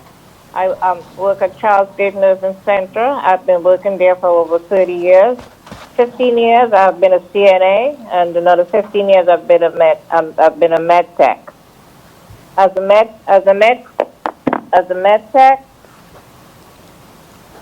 tech, normally I'm responsible for 40 residents that I have to dispense meds to, keeping track of everyone, meeting the needs of diabetic and high blood pressure, making sure that their meds are given on time.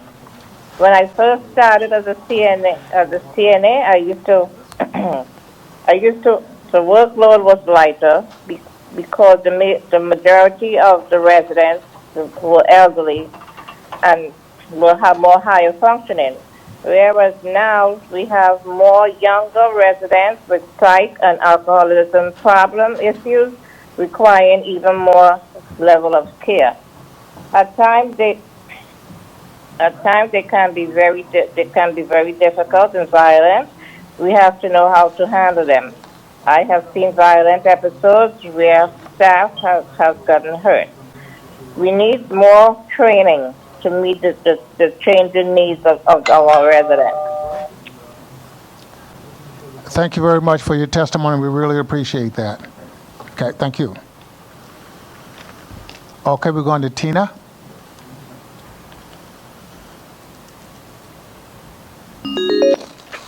Tina, you're on, please. How you Yes, good afternoon. Good afternoon. My name is Tina Pedersen. My name is Tina Pedersen, and I am in full support of this bill because I do feel that people, once they go and they have to put their loved ones or themselves in a nursing home, that they have the right to be treated as humans and have full service and full attention by the staff. And I really believe that we're falling far behind on what we're offering by not having enough staffing and not having enough service hours for our individual patients, especially during a time where we're having COVID and the families are not allowed to be with their loved ones in the nursing home. I truly believe that having at least proper staffing where, you know, people are being attentive and being fed and being washed and being dressed and having that extra time with somebody, one-on-one interaction is so very important to feel human and to feel normal and to feel amongst others. I really believe that we need to step it up and we need to do far better than we're doing now. Okay, thank you very much for your testimony. I appreciate that. Okay, thank you. Uh-huh.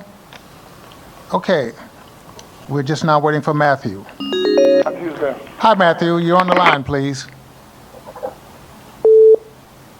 Matthew? Yes. Okay, you're on the line. You're on the House Finance Committee. We're ready for your brief comment, sir.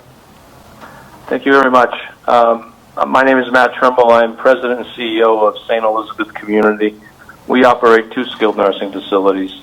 I oppose this legislation mainly because it's not that I'm against good staffing and good pay for our staff.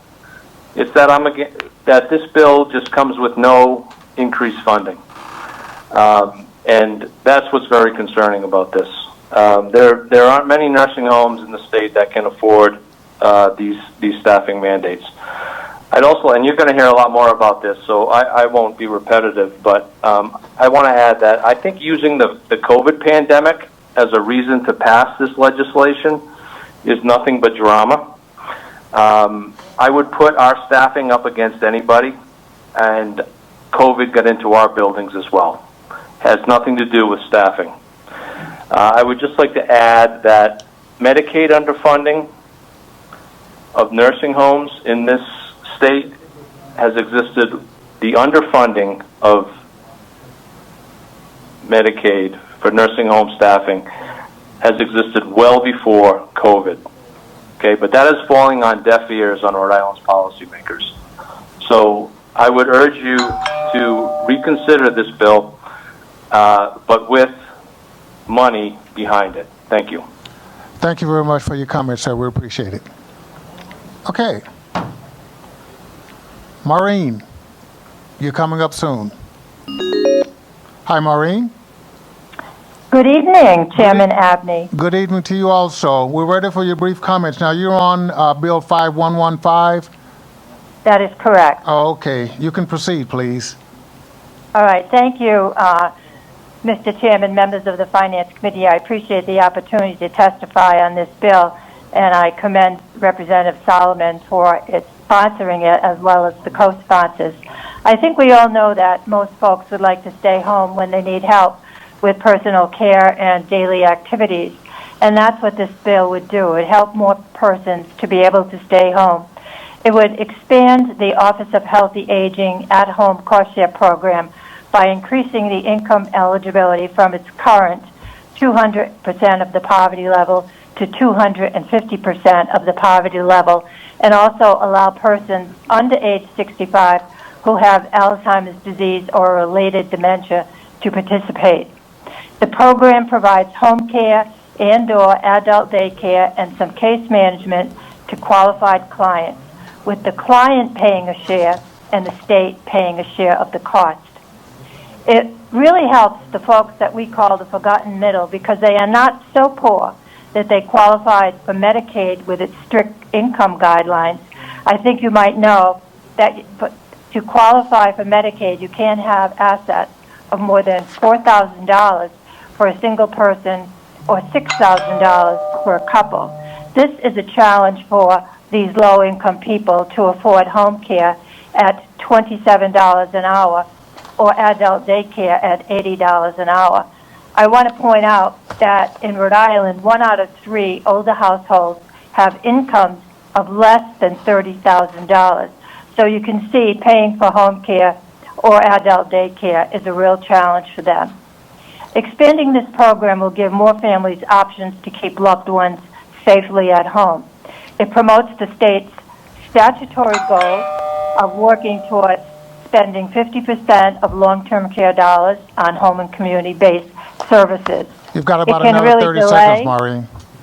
Okay, it can delay or avoid costly nursing home placement at $33,000 a year in state courts versus this program at $2,200 for home care annually. It is estimated that this would serve 430 more persons. And I submit that the cost may be covered by the Perry-Sullivan law, which requires that any reduction in nursing home beds, that those funds go toward expanding home and community-based services.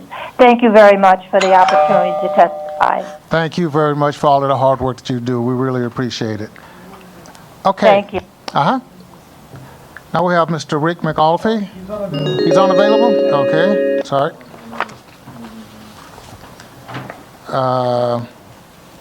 Patrick Crowley. Okay.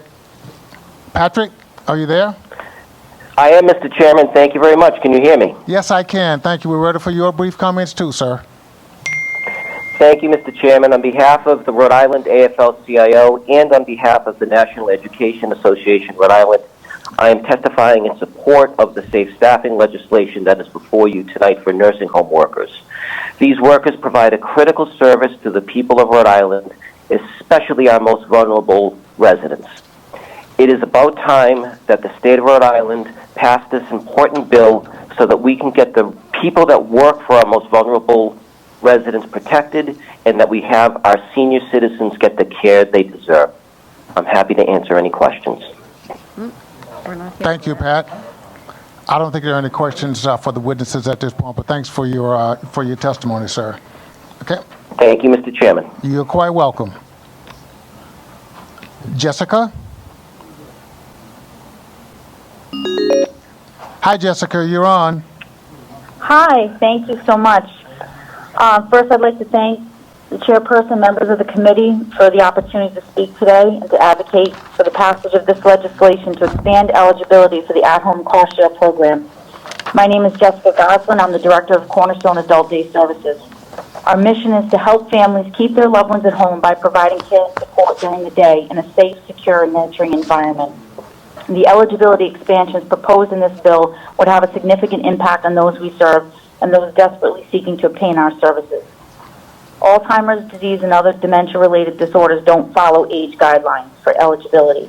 Those diagnosed with early onset dementia can have significant needs well before their 65th birthday.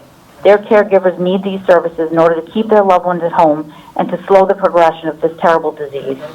Oftentimes, people are forced into higher levels of care when if they had appropriate home-based services and community-based services, they could remain at home. And it's far more expensive. We can do better than that. We also need to reduce the financial burden on caregivers by expanding eligibility for individuals with incomes up to 250% of the poverty level. This will allow many more Rhode Islanders access to services like Adult Day. And in the wake of COVID-19 and the devastating impact it had on nursing homes, residents, and families, we should take the opportunity now to ensure more people have access to this level of care. The current guidelines leave too many Rhode Islanders ineligible, and we can do better. Finally, I'd just like to share very briefly a story about a caregiver who contacted us looking for services for their loved one. The gentleman is in his late 60s with significant medical conditions and is unable to stay home alone. His wife needs to work full-time, however, to keep the medical benefits, which makes her ineligible for this program. So instead, the couple's 19-year-old grandson, who attends one of Rhode Island's universities virtually from their home, stays there to care for him. And while attending school in their basement, he comes upstairs every 2 to 3 hours to toilet his grandfather. I think we can do better. The family deserves better. And if you pass this legislation and increase the eligibility for families like this, more Rhode Islanders can obtain adult day services, preserve their quality of life, and the relationships with those they love. I thank you for your time and consideration in this legislation. Thank you, Jessica. We appreciate your testimony. Okay, I'm Thank gonna you. go back. Yeah, I'm going to go back to Rick McAuliffe. You're on now, sir. Hi, Rick. Hi, Mr. Chairman. How are you? Good, not too bad. I see you're on for 3 bills tonight. Is that right? Yep. Three bills, and I won't take more than a minute for each of them. I know you have a busy night, and I obviously applaud you and your committee for the hard work that you do. I know this is a difficult year, and you've been very accessible to everybody and transparent, so thank you. I'm here sir. on behalf of Leading Age Rhode Island. We are a nonprofit side of the long-term care continuum, so we represent independent housing, assisted living, adult day services, and nursing homes. And we have people through the whole long-term care continuum, and I've been very proud to represent them for the last 17 years. And I will tell you, in 17 years, it took me about 5 or 6 to really understand the Medicaid system and how the state works and how the federal government works. And so this is a very complicated issue. Regarding Representative Slater's bill, 5012, I'm not going to say much about it. The Leading Age has some opposition, as you've heard already, the nonprofit side. But I will say and applaud Representative Amore, who's done an outstanding job, along with the other members of that committee, working with both sides to try to find a common ground. And so we're working on that, as you know, and there's no sense of repeating things we've spoken to him about. You have a long night, but we're hopeful that we can work together and that we can come to some consensus to respect the workers that work so hard in this industry, and also trying to find a way to pay and have them be paid at a better rate, and have the nursing homes have the ability to hire good quality staff at a good amount. So we're going to work with Representative Amore, and hopefully we can come back in support of a compromised piece of legislation. Regarding Representative Speakman's bill, I did have a conversation with her. I understand where she's coming from. Obviously, all this information is public, but the more transparent, the more open it can be for people to understand the intricacies of spending and receiving is important. We, as nonprofits, all the stuff that Representative Speakman is looking for in this bill, we have now. All you have to do, because we're nonprofits, is go to our Form 990s. It has our profit and loss statements, as well as all the other information that Representative Speakman is asking for. Obviously, the more transparent we can be with dollars that you give us is important. So I understand what Representative Speakman is doing, and I know some people are concerned about duplication of services, but we do have the Form 990s, and that information is there. Regarding the last bill that Representative Solomon, 5115, just quickly, we are in favor of this. In 2013, EOHHS actually promulgated rules to allow people that have dementia or Alzheimer's under 65 to participate in this program. And unfortunately, once these rules were promulgated, they realized they needed General Assembly approval. So this was actually 8 years ago that we started this, and we're asking for you to do it. A fiscal note that was last given on this bill was $576,000 from the state side. But the important thing with this is the more people that we can put in adult day services, the better we can save dollars, let these people live as long as they can at home, independently or with family. And again, it's $65 a day for, as Maureen and others mentioned, the state pays $25, the federal government pays the other $25, and then the copay for an individual would be $15. We believe that the $576,000 is well worth it because it would keep more people in the community, and it would give them the opportunity to go to adult day service and do that. Obviously, the poverty level is at 200%. We'd also like to see it move up to 250. But, Mr. Chairman, I hope I was quick enough, and I thank you again for all your efforts tonight and throughout the year in listening to concerns like mine. Thank you very much. We appreciate all the work that you do. Okay. Thank you very much. Okay, Skylar? I'm sorry, Susan Skylar? Hello? Hi, Susan? Yes, hi. Okay, thank you. That's okay. You're up for your brief comments, please. All right. My name is Susan Sklar. I'm the chair of the Temple Sinai Social Action Committee, and we are very supportive of House Bill 5012. We think it's unconscionable that so many nursing home residents lost their lives to COVID during the past year. It's also unconscionable that nurses who worked in these nursing homes risked their health and died to their workload due to their working too hard in their workloads and therefore their overexposure to COVID. Many of these nurses are Black and Hispanic, and the current situation, we believe, is racist because these people, most of which are women, are not paid a fair wage. They're essential workers, and they're worth much more than they're being paid. Because from what we understand, the wage for nursing assistants is $12.34, which comes to a salary of about $25,000 a year, which is not enough for a person to live on, particularly a woman with a family. So we are appalled that 1,300 Rhode Island nursing home residents have lost their lives to COVID, and we support the bill to increase the hours to 4.1 hours of resident care per person in nursing homes. Thank you for your testimony. We really appreciate that. Okay? All right. You're very welcome. Bye-bye. Bye-bye. Okay. The next person I want to look for is David Carlin. He's up. Okay, David, how are you? Very well, Mr. Chairman. Thank you very much for the opportunity, and to the members of the committee, I appreciate it. Mr. Chairman, with your permission, I would like to tackle very briefly 5 pieces of legislation that you have before your committee this evening, all of which are quite important to the Alzheimer's Association. Okay, great. Not a problem. We're ready for your brief comments on each one, please. Thank you, Mr. Chairman. I'll let you know that all of them have one thing in common, and that is to say that they are supporting or supportive of the about 24,000 Rhode Islanders now who are living with Alzheimer's or dementia, and that number is unfortunately only predicted to increase by 2025. But, Mr. Chairman, in particular, I want to thank you, and I also want to thank Representative Ruggiero and, of course, Chairman McNamara for tremendous support in these last few sessions for those Rhode Islanders who are living with the disease.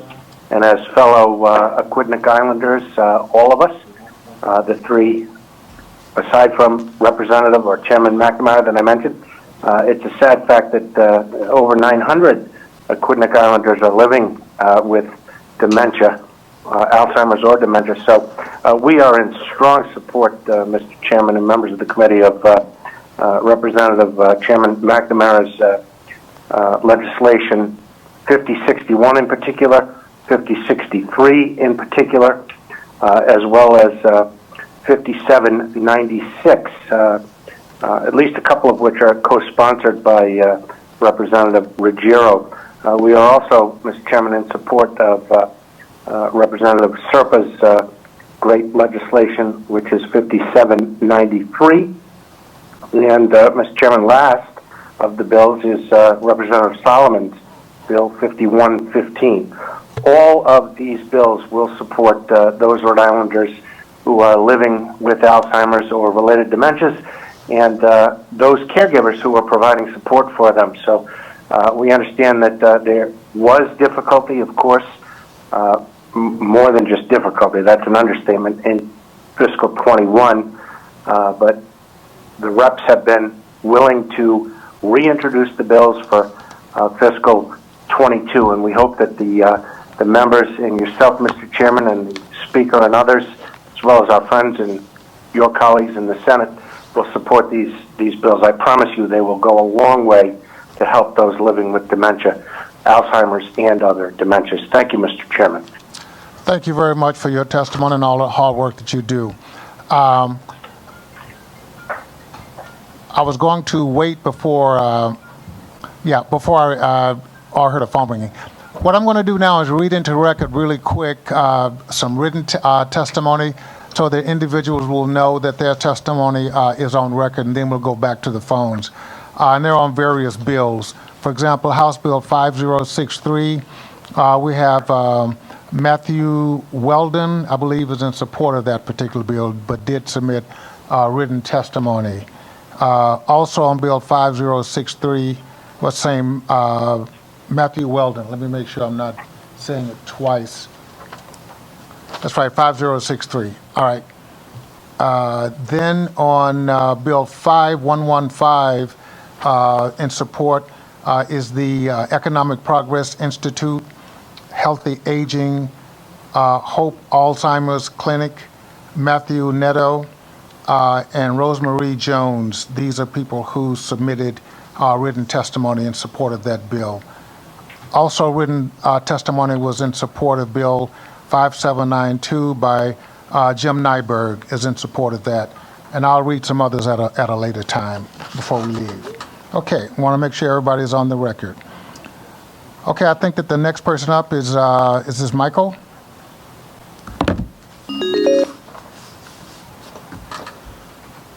Hi, Michael. How are you doing? Good. How are you? Great. Not too bad. You're up for your brief comment, sir. Okay. Thank you. My name is Michael Bigney. I'm president for the Rhode Island Partnership for Home Care, and I'd like to speak with you about some reimbursement issues that many home care agencies are concerned about. Some costs that we have incurred during the last couple of years that we have never received reimbursement for. The first being travel time, a federal requirement that we have to pay our CNAs as they travel from one patient to the next. So basically, if a CNA goes to see a patient in Warwick and then drives to Pawtucket, that 20 minutes to a half hour time is not reimbursable to the agency, yet the agency is paying that CNA. And travel time is also considered when paying the employees, so if they go into overtime, that travel time is also paid at time and a half. So that can be, for my agency, nursing placement, that is 4% of our revenue, and it is not a reimbursable expense. Another expense that we have, which is 2% of our revenue, is employee mileage, which is basically we have to pay to get the CNAs to go to the rural areas of the state. We are paying them extra so we can service those patients in those areas. And because of the severe CNA shortage, our overtime costs have increased 15%. And when we have to pay CNAs overtime, we're actually paying them more than the state is paying us. And on top of these three items, we also have to pay payroll taxes and workers' comp. And depending on the agency, that can be another 15 or 20% of those costs. You've got about 30 seconds, Mike. Okay. Also, the Affordable Care Act, we've had an increase in our costs of 40% since 2010. Many agencies have now done EVV, and we have costs, basically a full-time equivalent to help the CNAs work the system and get them loaded on their phone and just time, which can be another $40,000 to $50,000 expense for an agency. And PPE has increased by 50% with the pandemic.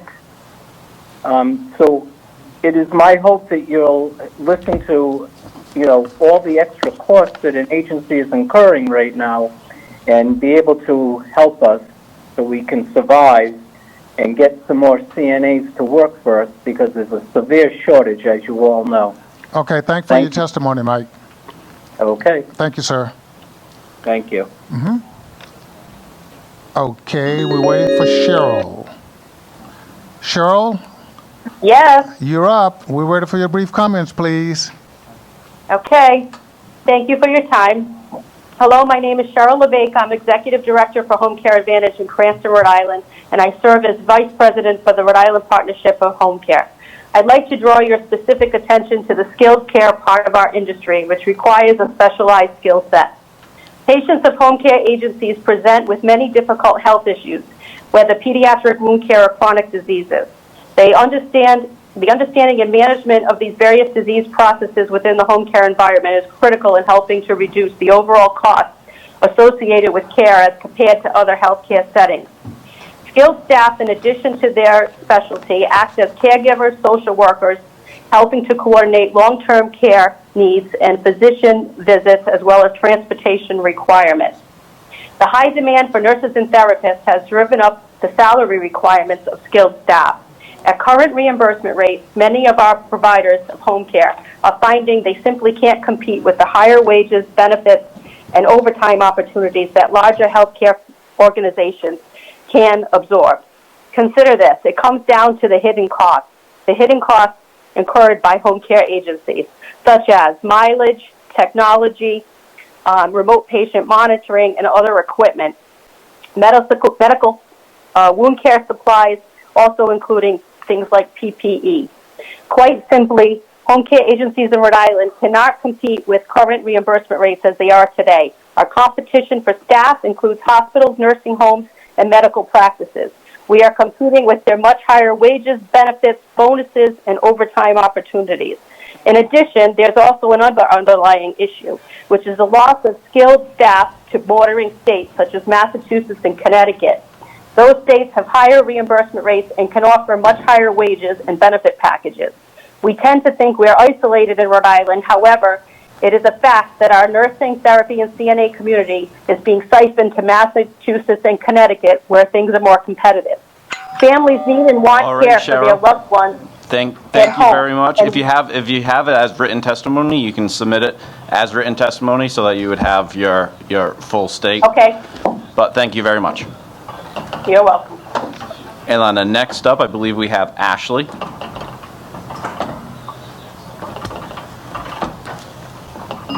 You're welcome. Hello, Ashley. This is Alex. You are on with House Finance. If you just keep it brief, 2 minutes, and then once you hear a doorbell sound, that means you have 30 seconds left, and wrap it up. You got it. Thank you. You got it. Go right ahead. Thank you. This is Ashley Sadlier. I am the Director of Government Affairs for Bayada Home Health Care, and I'm also a board member or Secretary Treasurer of the Rhode Island Partnership for Home Care. I'm here to support Bill 5793, and thank you so much for the opportunity to testify. Bayada Home Health Care is a nonprofit national home care agency that strives to provide the highest quality of nursing, rehabilitative, therapeutic, and assistive care services to Rhode Island's children, adults, seniors, in the comfort of their own home. In Rhode Island, we have 4 offices servicing over 500 clients with over 400 nurses, CNAs, and administrative professionals. We believe our clients and families deserve home health care delivered with compassion, excellence, and reliability, Bayada's core values. We are asking for your support to implement the annual inflation factor for home care services. This will allow providers to keep pace with rising healthcare costs and wages. During COVID, other healthcare industries have been offering wages far and above what home care agencies can since they have had more financial flexibility. Because of this, other healthcare settings have traditionally been able to attract a greater position of the workforce and better wages. Without adequate reimbursement, home care agencies are unable to recruit and retain qualified staff, putting clients at a higher risk for having unfilled hours. 30 seconds. Sure, thank you. The confidence of knowing that rates will be adjusted yearly with the help with other provider organizations will let us know that we can make additional investments in Rhode Island and know when we can offer our staff to recruit and retain the highest caliber caregivers, as well as give clients the comfort of knowing that the services they rely on will continue to be available. Also, the Rhode Island Workforce Resiliency Program offered support to home care providers during 2020, but unfortunately left out nurses. Home care nurses have continued to provide services throughout the pandemic with no increases or financial recognition of their commitment to keep their clients home and safe. Please consider the many nurses who have helped to keep our vulnerable Rhode Islanders out of the hospitals and safe at home during this pandemic. Thank you so much for the opportunity to testify and listening to us Thank you tonight. very much. All right, next up. All right, I believe it is Stefiana. You are live on House Finance. You have 2 minutes. Once you hear the doorbell ring, that means you have 30 seconds to wrap it up. Go right ahead. Okay. Hi, my name is Stefania. I am a registered nurse at the Greenville Center, part of Genesis. I have been there for 19 years, 12 years as a CNA, 7 years as a nurse. And there's been a difference since I started in 2002 patients are living longer. They're requiring more care. They're requiring a lot more need. They're living longer. When I first started, we were fully staffed. Now we are most days down from 32 residents to 2 CNAs giving care. That leaves 15 minutes for each patient, 8-hour shift, not including meals. If you count in the meals, which take about 2 hours, I'm talking about per shift, you have 11.25 minutes per patient, per resident. That is to get them washed, dressed, their nails cleaned, up in their chair, their hair done and ready for the day. That's not including after the pandemic hit. I myself had contracted COVID, gave it to my husband, my family. My husband lost his job, therefore we also lost our medical because he couldn't get a negative COVID test to go back to work. And 11.25 minutes for each patient. 30 seconds. That's not, we can't get them done in time. That is neglect. I just want to mention that the CEO of Genesis received a $5.2 million in retention bonus upon exiting. And I hear a lot that this staffing issue is money, money, money. How can it be a money issue when the CEO is receiving a $5.2 million bonus? That's not including his $520,000 bonus in 2020. All right, thank you. Thank you very much. Thank you. You're Next up, I believe we have Gerard. Gerard, you are on with House Finance. You got 2 minutes to state your piece. Go right ahead. Thank you. Thank you. My name is Gerard Goulet. I'm a consultant to New England state government policymakers as well as to nursing homes, among other healthcare clients. As a consultant, I wondered at the use of 4.1 and why it hadn't been adopted by anyone, state or federal, since 2001. So I looked into it. It was never adopted by HHS. It was never adopted by CMS. It was never adopted by Medicare. A consultant report came out back in 2001 that suggested that a range somewhere between 3.55 to 4.1 might be useful to think about. But there were lots of problems with it. The staffing info they were using was highly inaccurate. There were a bunch of alternatives that had to be considered. And so the Secretary of HHS said it was improper to use that number as a standard. So anybody who's basing it on HHS or CMS is, factually inaccurate. A big factor then was cost. The cost is going to have to increase for staffing 15 to 20%. That's still a big factor now. And you've got an industry in Rhode Island where the COLAs that were supposed to be imposed or implemented over the last 10 years probably were implemented 3 times over 10 years. 30 seconds. So the industry is behind, and there's nothing in the statute that gives any guarantee that it's going to be any better in the future. Thank you very much, Gerard. Next up, we have Scott. Scott Frazier. And doing a quick count, it looks like we have about 55 more witnesses. So that's why we're really pushing the brevity aspect of it. So thank you for bearing with us. Scott, you are on. You got 2 minutes. Go right ahead. Thank you, Mr. Chairman, members of the committee. Scott Frazier with the Rhode Island Healthcare Association, speaking in opposition to H5012. Well, last July, you heard emotional, compelling testimony as to why passage of this measure would be devastating to our profession. Since then, nothing has changed. If anything, our financial situation has gotten worse. At the beginning of my testimony last year, I stated that the bill is about the future of nursing homes in Rhode Island, and if the bill passes, nursing homes in the state will close. Since that time, even without this legislation, we've seen 2 nursing homes close, several homes have been sold, and more are on the financial edge. Our homes are in financial crisis now. 2/3 of our residents are covered by Medicaid, and as you've heard, since 2012, Medicaid funding for nursing homes has been cut in all but 2 years. In a recent study by Clifton Larson Allen, it was shown that in 2019, Rhode Island nursing homes lost an estimated $28.36 per day for every Medicaid patient they care for. So there needs to be more funding You've heard that no other state has adopted the 4.1-hour standard. Rhode Island ranks at the top of many charts in infection control and quality rankings in the country. You heard about the Massachusetts law, which passed and started in February 1st. The big difference there is that the Massachusetts legislature provided $90 million in funding so homes could achieve the minimum hours required.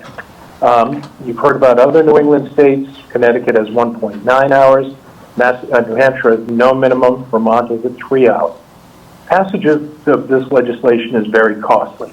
The American Healthcare Association recently completed a cost estimate based on the state's threat to impose emergency staffing guideline of 3.8 hours. The estimate was that the cost would be at least $75 million for homes in Rhode Island to bring the staffing level up to only 3.8, and this is at 4.1. But even more important is their estimate that it would require the hiring of more than 800 new staffers. Where are all these additional people going to come from? As I noted, 2/3 of the residents are covered by Medicaid. There are no provisions in this bill to have an increase in Medicaid rates. This would be an unfunded mandate. There's a mountain of unnecessary paperwork that would be required by this bill. The requiring of any Medicaid rate increase to be used only for pay increases and only for a select group of employees prevents fair compensation for all employees. But one thing to remember, this bill is about more than just the facts and figures I've given you. It's about people. It's about the residents we serve and care for every day. And closure of any nursing home means that our most vulnerable fellow Rhode Islanders and their families are forced to find new living arrangements and 24-hour care for their loved ones. And then, Scott, This is extremely unsettling for residents and very stressful for them. We're giving you a little bit more, too, because you're supporting and opposing a bunch of different bills, so make sure you add that into it as well. Okay. Very good. Thank you, Mr. Chairman. Just closing on 5012, closure of a nursing home is stressful for all, the residents, family members, and staff. Moving on to the other bills that we are speaking on, House 6050 by Representative Speakman. Rhode Island Healthcare Association is opposed to this, and there was some discussion of this earlier in the committee hearing, primarily because of the word audited. It creates an additional financial hardship on our members. Presently, all financial information submitted with the Medicaid cost reports is, quote, reviewed by an accountant or an accounting firm. The difference between a reviewed report and an audited report is many hours of work for our homes to compile, and also tens of thousands of dollars. The estimates are it would add between $10,000 and $25,000 in additional expenses for our homes each year. Two other things we would like to support, and one is Representative Serpa's House Bill 5792. As you heard, the state has not been providing for the rearray, which is in state law. That is something we wholeheartedly support and would like to see take place finally, since this passed in 2012. And we also are supportive of every time the minimum wage goes up to see corresponding increase in the Medicaid rates. And lastly, we are in support of Representative McNamara's bill to provide scholarships to those taking courses to become a certified nursing assistant. As you've heard, there is a staffing crisis, and anything we can do to get more CNAs into our nursing homes would be appreciated. With that, Mr. Chairman, that concludes my testimony on all four bills. I thank you for your time. I thank you for your courtesies this evening. Wonderful job, Scott. Thank you very much. Next up, I believe we have Stella Moran. Stella, you are on with House Finance. You have 2 minutes, and then you're going to hear a doorbell ring, and you have 30 seconds after that. Go right ahead. Thank you, members of the committee. My name is Stella Moran. I have proudly served as the Executive Director of Kent Regency in Warwick for the last 16 and a half years, and I do not support this legislation. As I mentioned at the initial hearing on this act, behind nuclear energy, the long-term care industry is the second most highly regulated industry. We are an open, transparent book. We're surveyed unannounced and routinely by the Rhode Island Department of Health, CMS, and OSHA, and we are held to the highest standards and regulations, and that includes staffing. This unfunded mandate will only further cripple and punish and most likely close some Rhode Island nursing homes. And as members of the committee already know, our industry has been rocked by a pandemic. We do not need a punitive bill to dictate staffing when there isn't a long-term care provider out there that doesn't want to hire more staff, to retain their own staff, and to pay good wages. The reality is the pandemic has exacerbated an unprecedented staffing crisis in our industry that no mandate can fix. We all agree safe staffing and fair wages is what we want. But what this legislation can't do is create the necessary pool of staff or the wages that our certified workforce deserves. We have been depleted in our workforce by our own aging population and now a pandemic. We need appropriate Medicaid funding to support paying the workers that we have the rates they deserve and to hire and retain our current staff. I appreciate your support, and passage of this bill would be tantamount to hitting our industry with another pandemic. Thank you for your time and support. Thank you very much. And then it looks like the next person up on the list is Ashkay Tawa, but it has the same number as Stella that was just on here. But so we weren't able to get in touch. But Who's this? Okay. All right, and then the next up, whoever's next up, bring them on. Scott.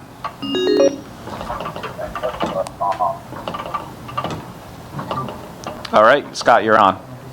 Yes. Chairman Abney, members of the committee, thank you for giving me an opportunity to testify tonight. My name is Scott Grish. I've been a licensed nursing home administrator for the past 38 years.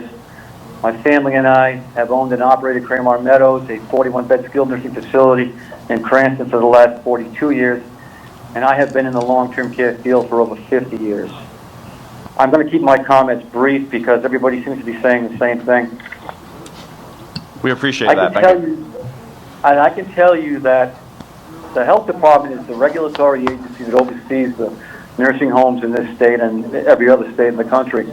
And right now, based on regulations, they have the authority to go into any home that they feel is providing substandard care and mandate additional staffing, which is basically what their job is. And I'm opposed to this bill for that very reason. The second thing I want to say is that there's a statewide staffing shortage in this, and it's been in place for quite some time.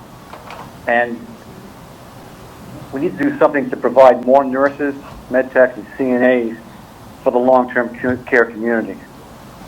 And this bill is an unfunded mandate, and facilities in this state have been through so much. We need money to provide the care. And that's all I have to say. Thank you. Is an unfunded mandate. Who's up next? Who is it?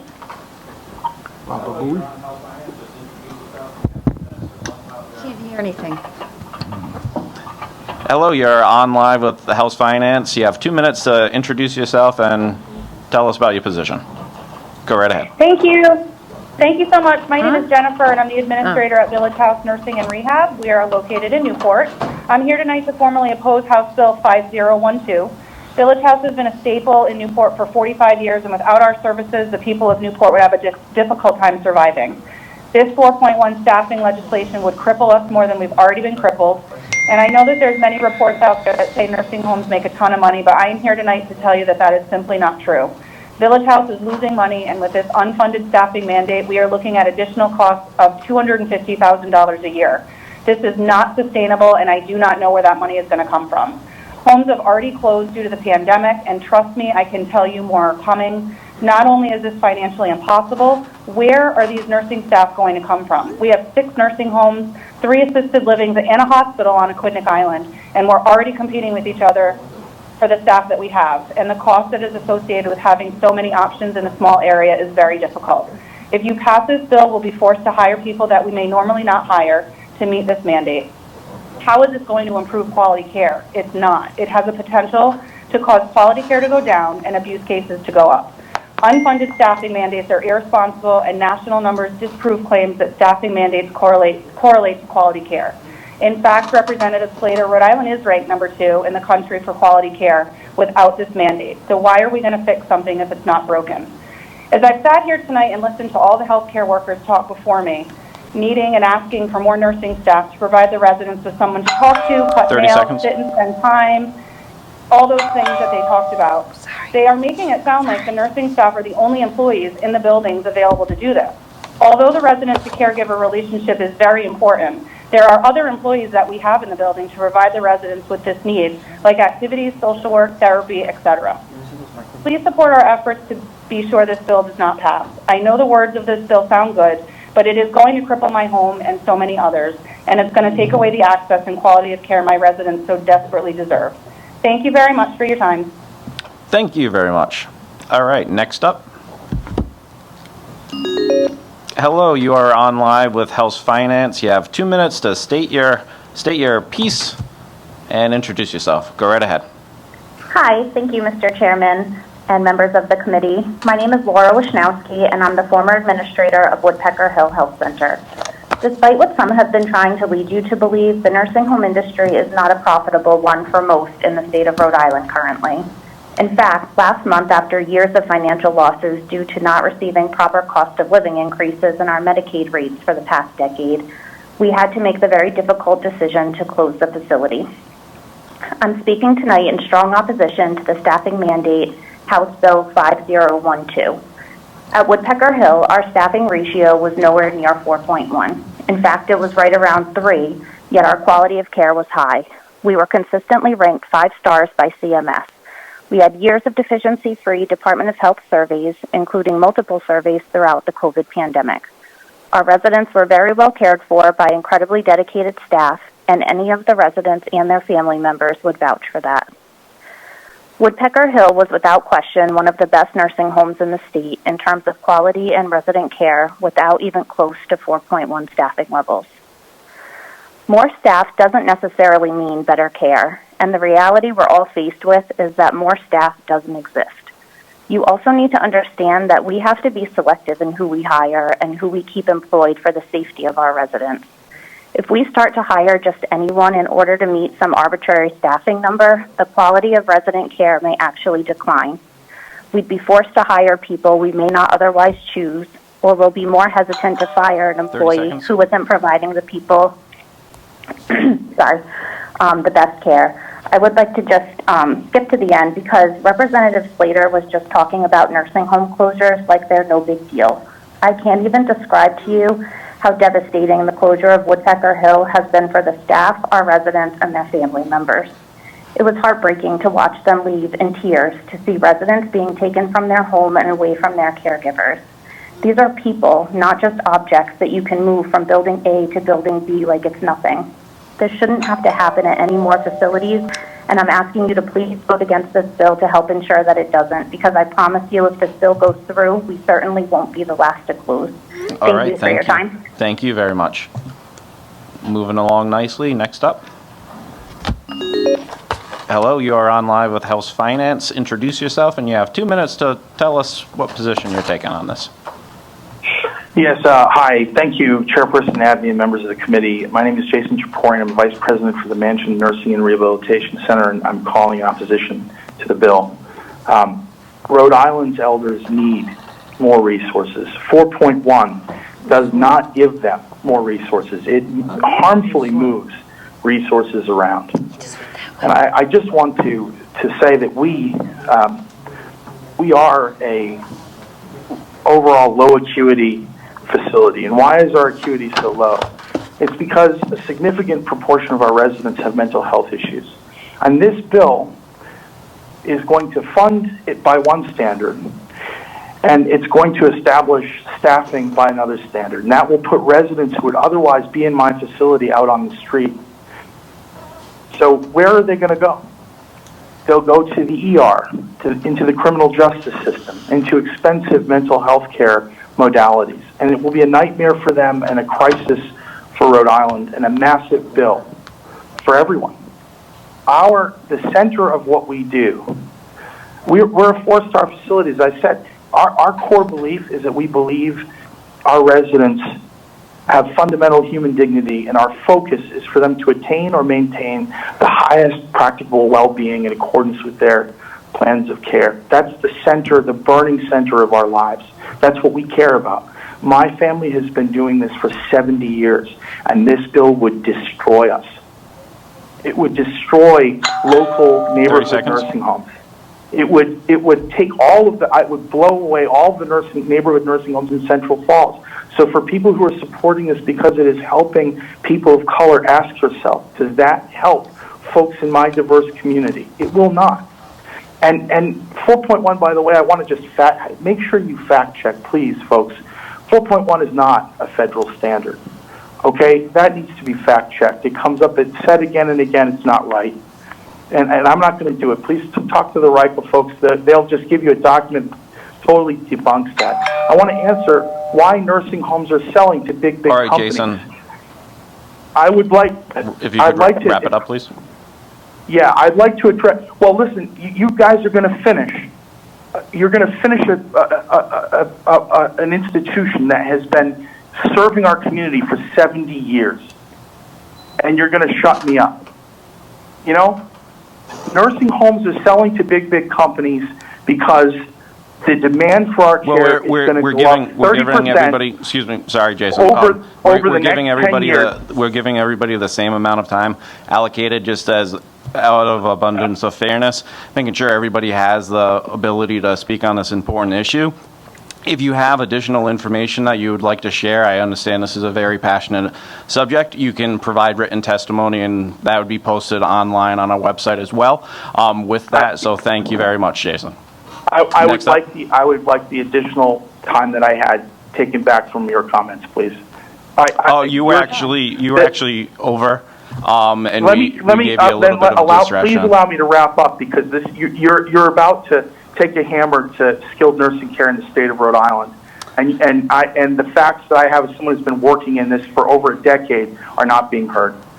All right, so I do believe that. I don't want to go back. No big deal. Jason, wait, please let me finish. Please allow me to finish. I'm sorry, Jason. And wrap up my testimony. Please allow me to wrap up my testimony. Please, Jason. Please allow me to wrap up. Jason, it's just out of abundance of fairness. We need to make sure everybody has 2 minutes. I understand it's a very important, touching issue for everybody, but it is out of abundance of care that everybody needs to have the same amount, just out of abundance of fairness, again. So with that, Jason, thank you.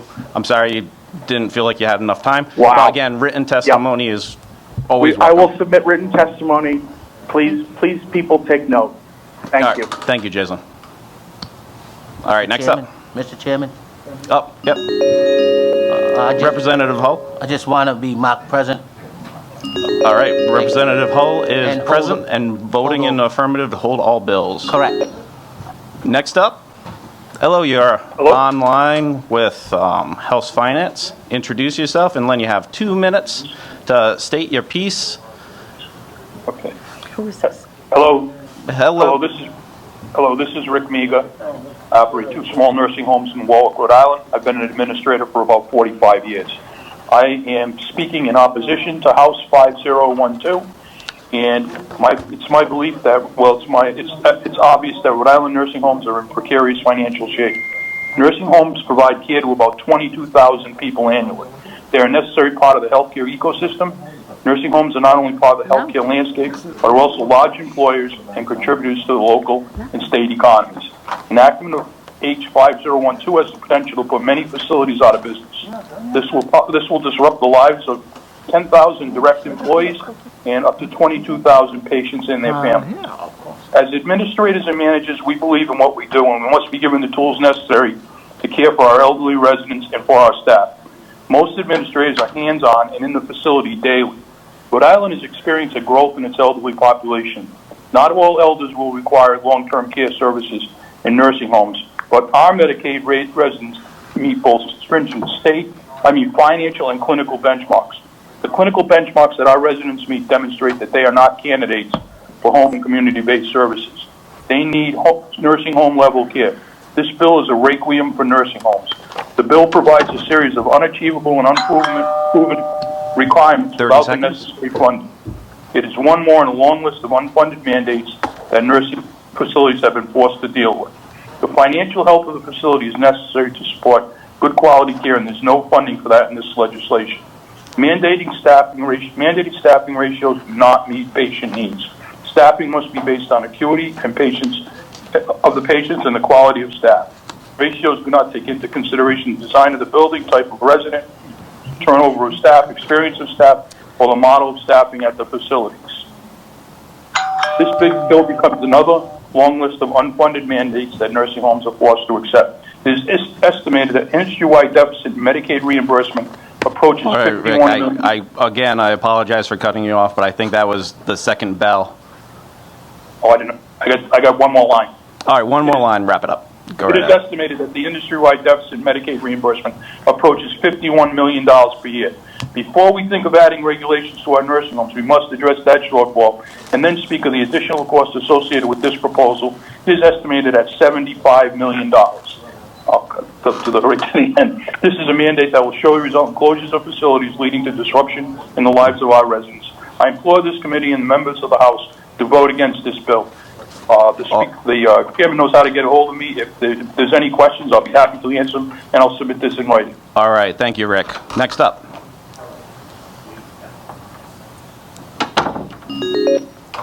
Hello, you are on live with House Finance.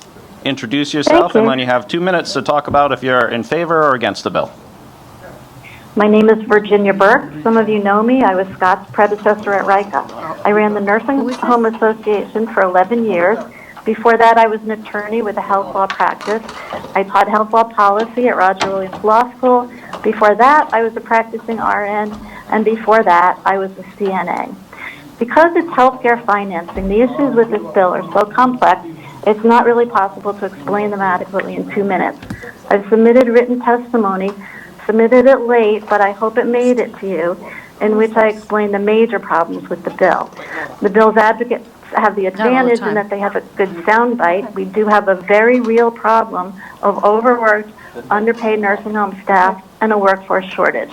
I'm just going to hit on one important topic, the matter of nursing home profits.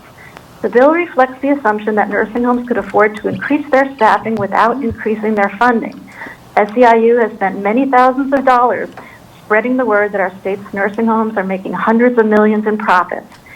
In support of this astonishing misstatement, they point to a single source, the DM64 cost reports filed by the facilities every year. Supposedly, these cost reports show an aggregate $241 million in profits over the past 2 years. This notion has spread like wildfire, and many people, including, disgustingly enough, our workforce, and some of our legislators have been led to believe that there's some truth to it. The thing is, there isn't. We're not the ones waving around the cost reports saying they show losses. The union is waving them around saying they show profits. They don't. I'm delighted that Representative Speakman will look into this more closely. You can't take my word for it. It's not a matter of interpretation.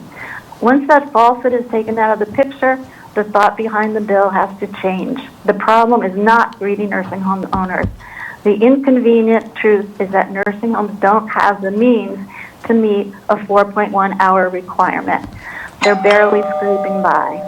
Thank you very much, Virginia. And we actually did do a quick check to make sure that your written testimony got in, so it is in, it's on the record, and it would be posted on our website as well.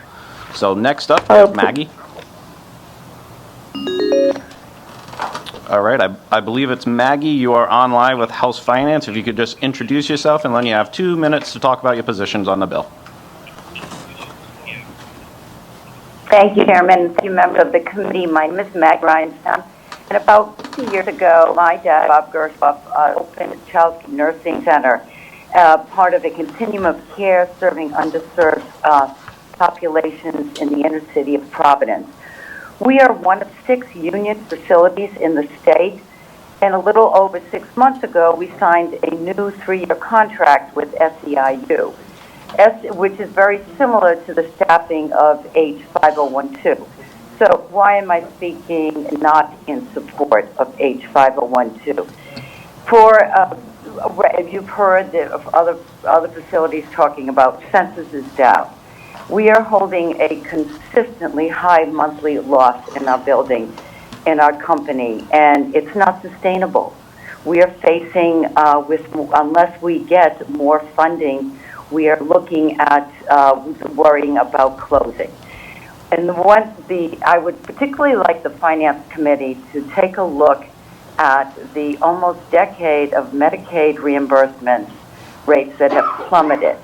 And we are facilities that maybe except for one or two residents is all Medicaid. And you've heard that within the state, 80% of the facilities are 80% Medicaid. So my question to the committee is that we're trying to address a remedy to this issue that's been going on, as I said, for almost a decade. 30 seconds. Is there a way to increase federal funds due to matching and the multiplying effect of those funds with the Medicaid provider tax to add the increased funding into the industry that we need? Because after such a brutal year that our residents have been through with COVID, to think of having to move when they have very few options, and that's true for our residents, would be an absolutely punitive effect from the legislature. Thank you so much. Thank you very much, Maggie. Made it just in time. All right, next up we have, I believe, Mark. Hello, you are on live with House Finance. Introduce yourself, state your position, and you have 2 minutes to talk about it. Go right ahead. Good evening. Thank you. My name is Mark Lescalt, and I'm from Warren. And my family owns and operates Grace Barker Health, which consists of a nursing home, an adult day, and an assisted living. I've been involved in long-term care for close to 30 years, and over those 30 years, I have seen many types of legislation and regulation that has been passed. Most of it has been good legislation and good regulation to advance the care and the setting of long-term care. This piece of legislation will do none of that. I strongly oppose Bill 5012. It is a destructive, irresponsible bill. It will close dozens of nursing homes, forcing thousands of elders out on the street because they have no place else to go. It will also lay off, and thousands of workers will lose their jobs. It will disrupt the families, and many of us have a lot of local ties to our local communities, and the communities rely on us to take care of their loved ones. We will not be there for that. For those reasons, I strongly oppose this bill, and I ask you please not to pass it. Thank you. Thank you very much for your testimony, Mark. Next up. Hello, you are on live with House Finance. If you could just introduce yourself and say if you're for or against this piece of legislation, and you have 2 minutes to talk about it. Go right ahead. Thank you. Mr. Chairman, members of the committee, thank you for your time. My name is Michael McMahon. The nursing home industry has been part of my life for 33 years. I started working at Brentwood Nursing Home in 1987 when I was 14. I have been in administration there for the past 25 years.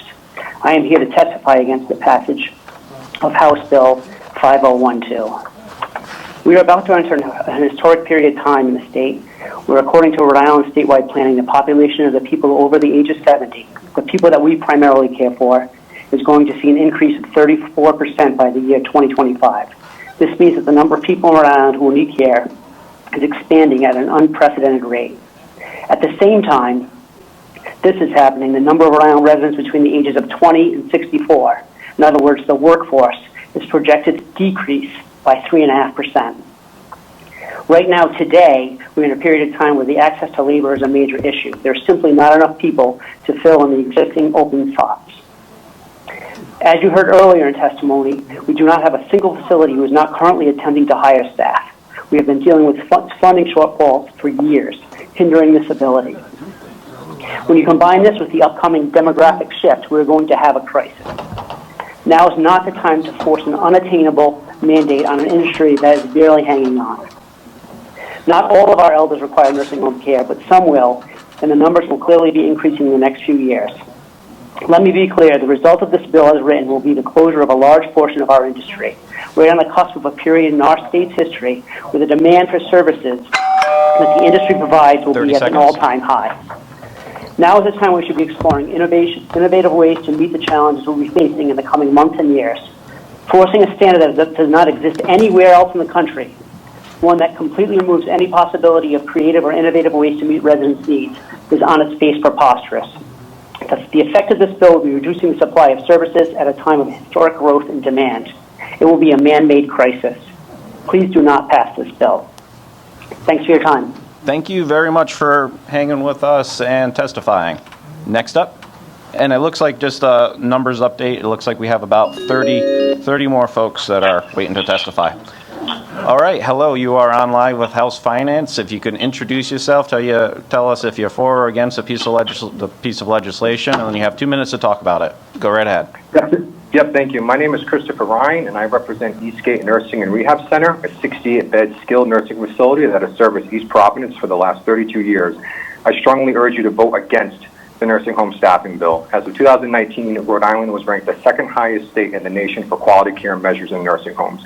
Eastgate is a proud representative of that standard. They have 5-star rating from the Centers of Medicare and Medicaid, a 5-star rating in quality measures for resident care, and they were deficiency-free in their most recent annual survey conducted by the Rhode Island Department of Health.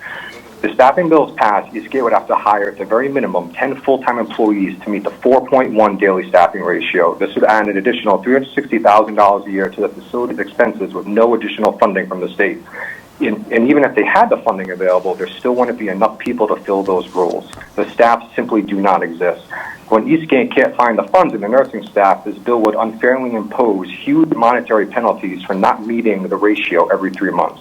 Make no mistake, if this bill passes, nursing homes will be forced to close their doors in the near future. The past year has been the most difficult in the history of our industry. Yet, in nursing homes across the state, homes like Eastgate have consistently been able to achieve high outcomes due to strong leadership and continuing education.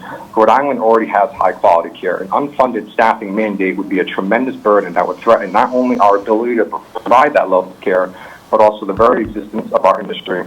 And one final note, I would like to express how I personally feel attacked by Raise the Bar and the SEIU unions who are trying to pass this bill. In early 2019, I had to sell my father's nursing home to avoid receivership and possible bankruptcy. It had 1 of 2 vent units in the state of Rhode Island. But fortunately, that put the facility in tremendous financial hardship as reimbursement from the state wasn't enough to operate the vent unit in the home's final years. We had to make the difficult decision to close the vent unit.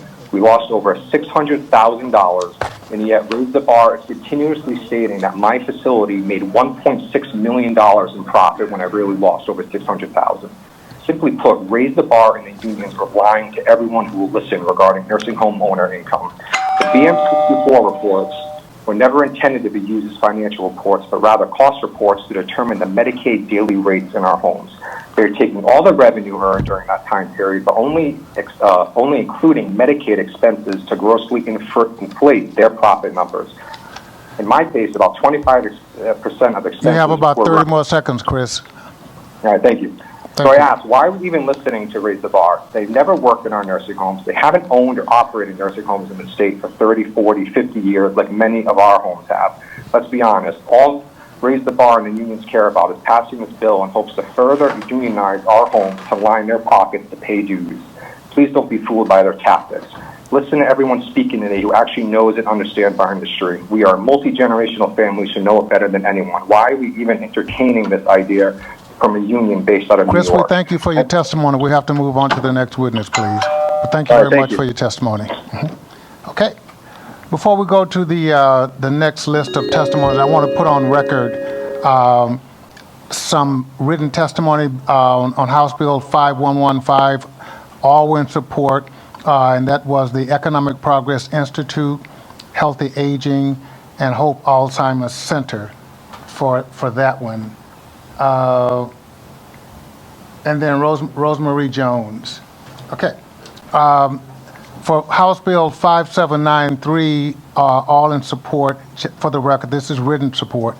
That was Anna Sadler, Barbara Reed, Bayada Home Health Care, Bayada, Brittany Hinton, Cash Hinton, Cheryl Iliano, Lady Sitimo, Cosset Home Care, Donna Brennan, Aaron Breen, Home Health and Hospice Care, Lori Ellison, Life Care at Home, Naomi Catrone, Nicholas Oliver, Richard Boschwitz, Stephanie Ryan, Veronica Charles, Vincent Ward, and Zachary Quinn.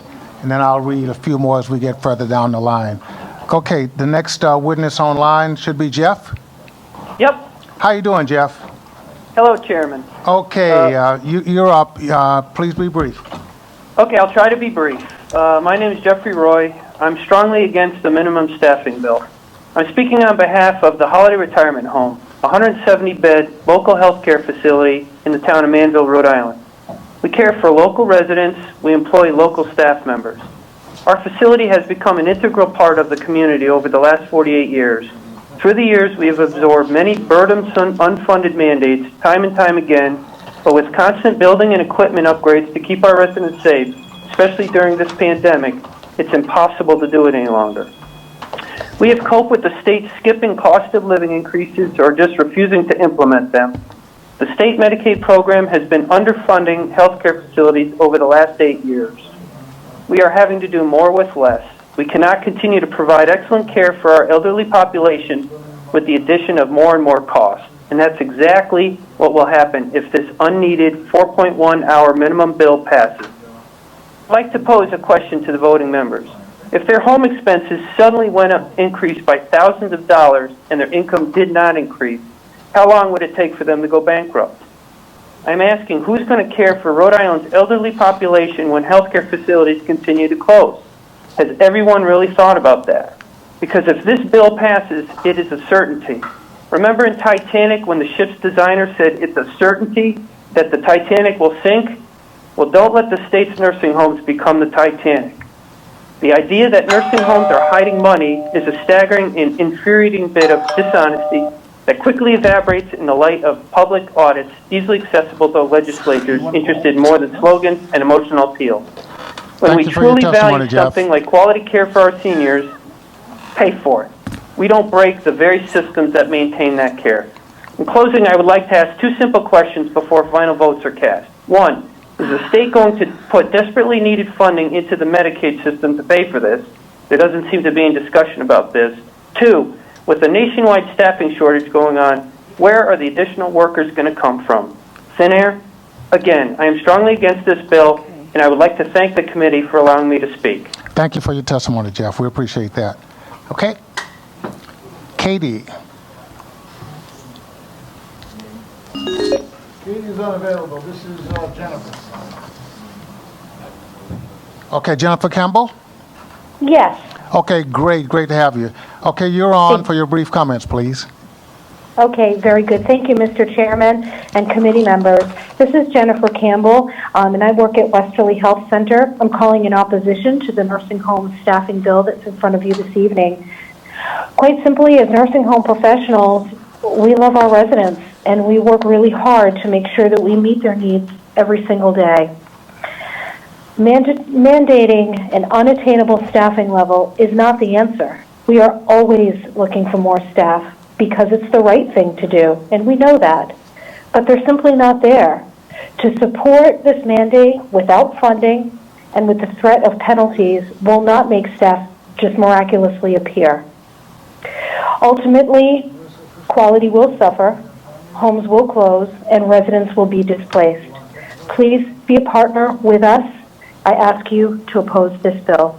Thank you. Thank you, Jennifer. Appreciate your testimony. Okay. Next up is Amani.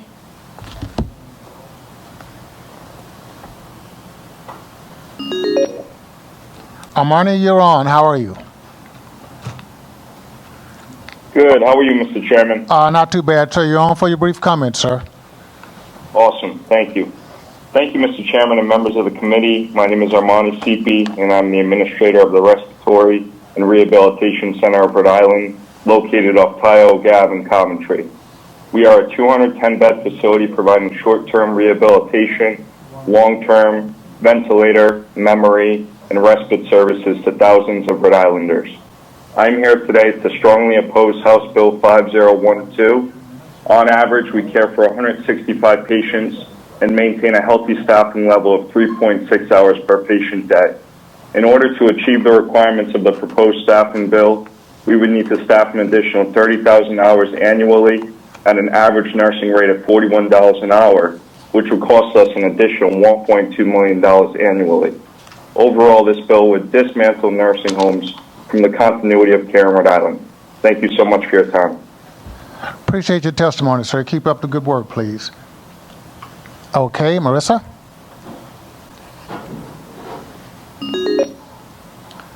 Hi, Marissa, you're on House Finance for your brief comments, please. Hello, thank you, Mr. Chairman and members of the committee. My name is Marissa Murphy, and I am testifying in opposition to H5012. I'm the administrator for Elderwood Escallop Shell at Wakefield, an 80-bed nursing facility in South Kingstown. We provide long-term care to an average of 50 residents daily and provide short-term post-acute rehab to hundreds of patients annually. We employ 125 team members, and we have for many years maintained a 5-star rating by CMS, which includes ratings in health inspections, quality measures, and staffing. We've achieved this rating and exceptional quality with what CMS describes as above average staffing with 3.25 direct care staffing hours per patient day. This PPD was maintained throughout the pandemic, during which we avoided any significant outbreaks, experiencing less than 10 isolated cases of COVID-19. Our first case didn't hit us until December 2020. I'm sharing all of this as evidence that a 4.1 staffing mandate is not needed to achieve quality care. It is a daily struggle just to get our PPD to that 3.25 because, like most facilities, we have multiple open nurse and nursing assistant positions on a regular basis. A 4.1 staffing mandate will only make our jobs harder, and quite frankly, for it to happen while we're all just simply trying to catch our breath from this pandemic feels like a kick to the gut while we're already down. And at an 80-bed size, we're a fairly small building, and I currently have 18 open positions in my nursing department between part and full-time. Collectively, this equates to 10 full-time positions. A 4.1 staffing mandate doubles that number. So if I'm struggling now to fill 18 open positions, how on earth is my facility going to survive having to fill even more? And this is just our one little facility. Think about how many more open positions will be flooded into the labor market when a 4.1 staffing mandate is applied to over 80 nursing homes in our state. I think Scott mentioned somewhere around 700. Where are these people coming from? The staffing mandate may sound attractive, but it's putting the cart before the horse. And yes, those additional 26 minutes that Representative Slater referred to makes a huge difference when we're already struggling to fill existing open positions. But for my building, currently running at 3.25, it would actually be a difference of 51 minutes, an astronomical difference. I'm already losing money every month at the current staffing levels. Where will my facility be with an even higher labor expense without the additional funding and resources? Thank you for your testimony. It's an unrealistic goal. It doesn't resolve the complaints of those nursing home workers who testified earlier this evening. And I'd be curious as to how many open positions their buildings currently have today. Perhaps more than mine, and perhaps they wouldn't be struggling so hard if some of those positions were filled. Okay, So we're over please, I beg you time, to oppose the Marissa. legislation, and I thank you for the opportunity. Oh, thank you very much. Appreciate it. Appreciate your passion. Okay. Okay, we're waiting for Mary Beth. Mary Beth? Yes, Good afternoon. How are you? very well. How about you? Great. So you're on for your brief comments, please. Yes, thank you. My name is Mary Beth Lescalt. I'm the Director of Nursing and co-owner of Grace Barker Health in Warren, Rhode Island, and I'd like to express my opposition to House Bill 5012.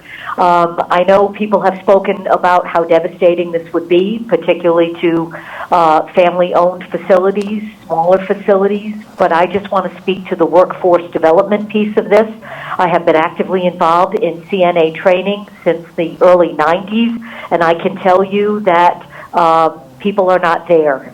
We have actively run CNA classes since the early 90s, averaging 2 to 4 classes a year, and I will tell you that we just can't find people. So the idea that we are willingly not staffing is absolutely ridiculous, but to impose this kind of a mandate without any assistance in workforce development, and even more importantly, the funding that goes along with it, is just unconscionable. So please do not pass this bill. It is reckless, and it is devastating to an industry. This has been my life's and my family's life's work. So I urge you, please do not pass House Bill 5012. Thank you so much. Thank you so much. Thank you for the good work that you do. Okay, Melissa is coming up. Melissa, you're on. Hi. How are you? Hi. Good. How are you? Well, very good. We're waiting for your brief comments, please. Okay. Good evening, members of the Finance Committee. My name is Melissa Gagnon. I work for Charlesgate Nursing Center as the business office manager. I have been a part of Charlesgate community for 17 years. I am against the staffing bill. I am concerned about this bill and the effect it will have on our nursing homes. I am not saying that having more staff is a negative thing, but I know that we all must live within our budget. To put something into law that we cannot pay for just does not make sense. I have seen cuts in Medicaid reimbursement year after year, and we are a nursing home with a large Medicaid population. So to pass this into law would be devastating without proper funding to support it. Nursing homes have already taken hits because of COVID, which has affected census, created a negative stigma for nursing homes, as well as caused a struggle with getting staff, as people have made career choices and have left healthcare. If nursing homes cannot survive, residents who have lived comfortably in these homes, cared for by staff who have built relationships over the years, will be forced to move. Change is difficult for all, but especially for frail or disabled nursing home residents, as well as families. It takes a whole team to provide the best care and quality of life for our residents. The special talents that all disciplines bring to their work are important, and focusing on one group of workers does not ensure quality of life for the residents. Thank you for your time. Thank you very much. We appreciate your passion and your testimony. Okay. Waiting now for John.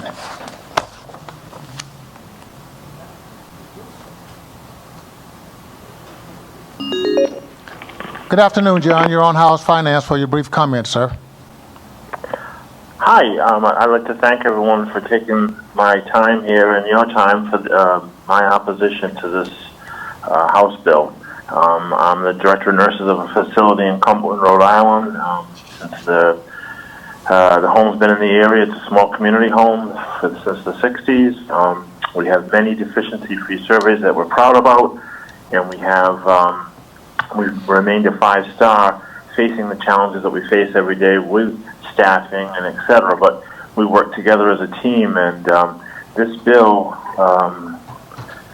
would crush our industry, and it would hurt a home like Grandview that seeks high quality and compassionate care every day.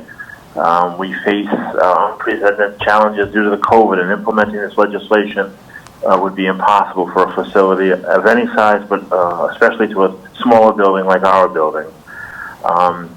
Every day, the staff work together to maintain a great reputation in the community and to make nursing care what it's all about.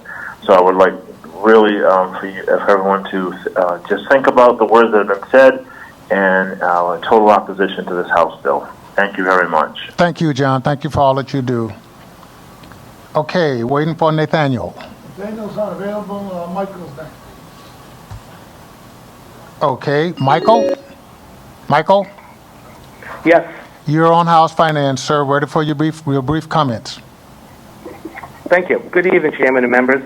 My name is Michael Crescione, and I'm a certified public accountant here in Rhode Island, and I've been working with Rhode Island nursing homes for over 35 years. And I'm here to oppose 5012 based on the financial impact. So, based on the cost reports that nursing homes provide, and we've been preparing and reviewing all of them for many, many years, nursing home costs have increased significantly. The Medicaid cost in 2018 was approximately $233 a day. That went up to $243 a day in 2019. That's a $10 increase or a 4.5% increase. While the Medicaid reimbursement in 2018 was approximately $213, and that went to $216 in 2019. That's a $3 increase. So you can see right there in 2019 a shortfall of $7 a day. When you extrapolate that $7 and look at what it was in 2018 on a cumulative basis, it was a loss of $21 a day. In 2019, that went up to $28 a day. What that converts to is about $50 million of lost revenue, extra expenses that nursing homes incurred in 2019. And that's a staggering number. And that number has increased significantly over the last few years due to issues with the price-based system not rebasing and the decrease in private and Medicare census. So all those have exacerbated these losses. And when you look at the cost report, nursing homes in total for 2019, when you remove all that non-patient-related revenue, interest, earnings, contributions, and donations, nursing homes lost millions of dollars. About 30 seconds, Mike. It's obviously. No problem. I'm all set. That's it. Oh, you're good. Thank you. Right on the money. I appreciate that. And thanks for the information. Okay, Kelly.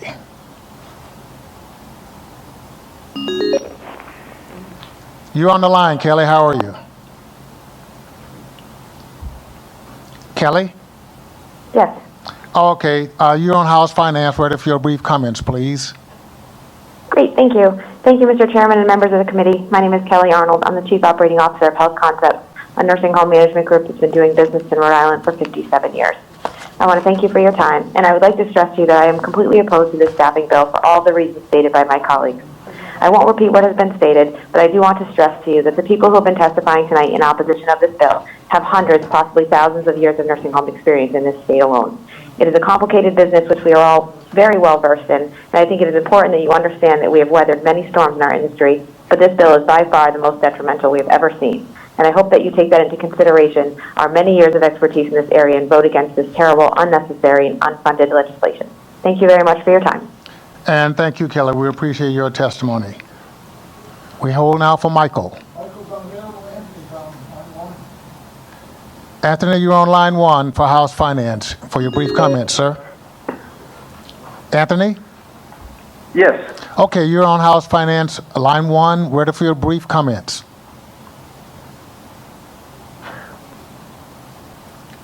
Hello, thank you very much for allowing me the opportunity to testify. My name is Anthony Thompson. I'm the Director of Nursing at Elmhurst here in Providence, a very large skilled nursing facility. I'm very much against this unfunded staffing ratio of 4.1 mandate. I feel as though, honestly, in an industry where we're already struggling to get help, it's going to make it that much harder for us to provide the kind of care that we want. In terms of being able to employ these kinds of staff, I mean, it's very difficult as it is just to find the staff. Like, it's not a matter of us not wanting to staff to this level. It's more of a matter of physically not being able to. Desperately seeking staff as it is, particularly in these times during COVID. Many people have left healthcare, have left the workforce. It's making it even more difficult. Thank you for your comments and your testimony, sir. All right, thank you. Okay, just to let everybody know, we're about 16 people away, so we're making some progress. Okay, Ellen. Yes, hi. Good, hi, you're at House Finance, welcome, and we want your brief comments, please. Hi, my name is Ellen Downing, and I'm the Executive Director at Grand Islander Nursing Home in Middletown, Rhode Island. I'm against this bill for many reasons, as my colleagues before me have mentioned. Bill H5102 is an unfunded mandate that most nursing homes will simply not be able to survive. Please vote against this bill, as we don't want our residents to lose their homes. Thank you for your time. Thank you for your time, Ellen. We really appreciate that. Okay? Garrett. Okay.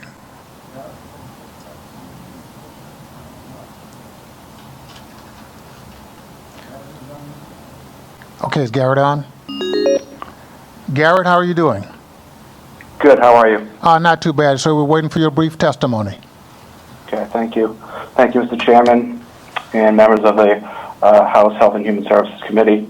I am Garrett Sullivan. I'm the administrator of Heritage Hills, a 100-bed skilled nursing facility in Smithfield, Rhode Island, and I oppose House Bill 5012. An unfunded mandate to increase per patient day hours without accurate data related to poor quality of care is reckless, especially when considering there's no established pool of licensed nurses or CNAs available to meet these requirements.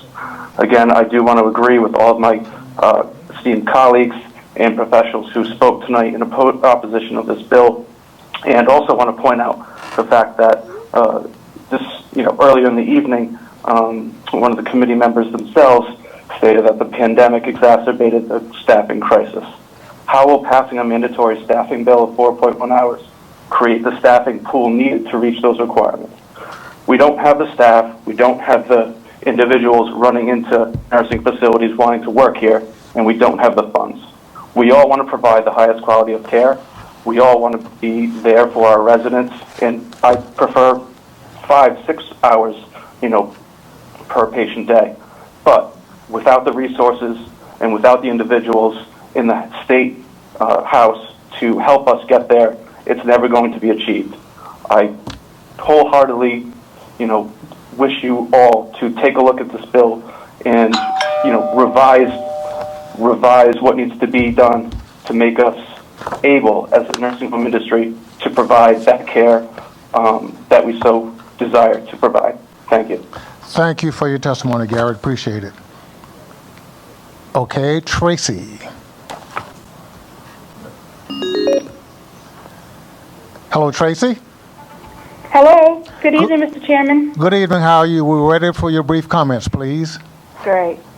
Good evening, Mr. Chairman and the members of the committee. I want to thank you for the opportunity to speak to you all tonight. My name is Tracy Arell, and I am the administrator at Roberts Health Center located in North Kingstown. I have worked in the healthcare industry for the past 28 years. I started my healthcare journey as a direct caregiver, starting as a CNA and a CMT registered nurse, and now my current position. I understand the hard work and dedication the employees of Roberts go through every day because I am out there with them. I am here to oppose House Bill 5012. This bill could not have come at a worse time in our lives. We are dealing with one of the worst healthcare crises we have ever seen. This pandemic has caused us all to become isolated from our families and our friends, and we have become fearful of catching this dreadful virus. Our state should be coming together to help us through this crisis instead of trying to place more burdens on our businesses. During the pandemic, Roberts' census has decreased due to some of the COVID restrictions, but the expenses have not decreased. Instead, the expenses have risen to an astronomical amount. Our industry has not been properly reimbursed for many years. There has been inadequate reimbursement while our expenses keep going up. I would like to be able to give the employees a reasonable salary with reasonable increases, all of which they deserve. I will not be able to do this without the restoration of Medicaid funding. To be able to meet the demands of this proposed bill, Roberts would need to hire numerous full-time direct care workers with an estimated cost of about $400,000 to $500,000 annually, if not more. This additional expense will put our small business out of business, a business that has been operating for 40 years. I don't want to be the person who has to deliver news to the staff, residents, families, and community that the state of Rhode Island has forced us to close by passing this mandate. Our frail elderly residents will be displaced and forced to find a new home to live. Our staff will lose their jobs and have no way to support themselves. Please support us by opposing House Bill 5012. I want to thank you all for the opportunity to speak to you today. Thank you. Thank you for giving us the information. We really appreciate that. Okay, Richard. Okay. Gary Schuyler? Yes. Hi, Gary. You're on House Finance. We're waiting for your brief testimony, sir. Okay, thank you. To the honorable members of the Senate Health and Human Services Committee, my name is Gary Sklar. I'm the Director of Business Development for Geriatric Medical, a third-generation family business located in Woburn, Mass., serving all of New England with a long history here in Rhode Island. Thank you for your service and thank you for the opportunity to testify in strong opposition to House Bill 5012, the 4.1 mandatory staffing legislation and act related to health and safety for nursing home staffing and quality care act. If enacted, the staffing legislation will have the opposite effect of its intent. Thousands of nursing home residents, thousands of dedicated frontline workers, and hundreds of adjacent businesses will be impacted. Nursing homes will close, fragile seniors will lose critical care, families will be displaced, and hardworking families will be torn apart. The minimum staffing mandate is not feasible without fixing the funding first. Long-term care is a vital industry. It's a chosen profession, often a thankless job, severely underfunded, mentally and physically challenging. On average, 70% of every nursing home resident are Medicaid, yet the state continues to impose additional mandates and financial burdens on businesses and frontline workers that provide quality care to our seniors. As an industry leader, I want our legislators to hear a different perspective. I'm here to testify from a vendor's viewpoint, as a vendor that cares deeply about what happens to our industry, our community, and the people we serve. Geriatric Medical delivers crucial supplies and equipment to our nursing homes throughout Rhode Island. The crisis we are experiencing today has extended far beyond every nursing home. COVID-19 pandemic has been unprecedented and another massive blow to an already broken and enormously undervalued and underfunded industry. The massive underfunding we are faced with impacts every nursing home resident, every family member, every employee, every nursing home operator, and anyone that touches a nursing home. And if you do business with a nursing home like me, the medical supply vendor, or any other vendor, the situation is catastrophic. It's a domino effect impacting thousands of lives, stretching far beyond the walls of any nursing home. Vendors like me, Thanks, too, Rich. are feeling the You have to pressure. wind down now, sir. I'm almost done. The financial burden put on vendors is being pushed way too far. The proposed legislation will put financial impact for many vendors at the edge of a cliff. Some have already gone over the cliff. We're a bank. We've become the bank. In aggregate, the amount owed by nursing homes, by nursing facilities, has increased by more than 40% over the past 5 years. It's unsustainable. We all agree that seniors deserve quality care, but this is a problem that's much bigger and more complex than simply upping the underfunded hours by an already staff-challenged workforce, resulting in much greater and further-reaching unintended consequences, which is why I oppose the bill without the proper funding. Thank you. Thank you for your testimony. Just for your records and our records, this is the House Committee on Finance, not the Senate, just for your records. But we appreciate your testimony. Okay. Waiting for Josh. Okay.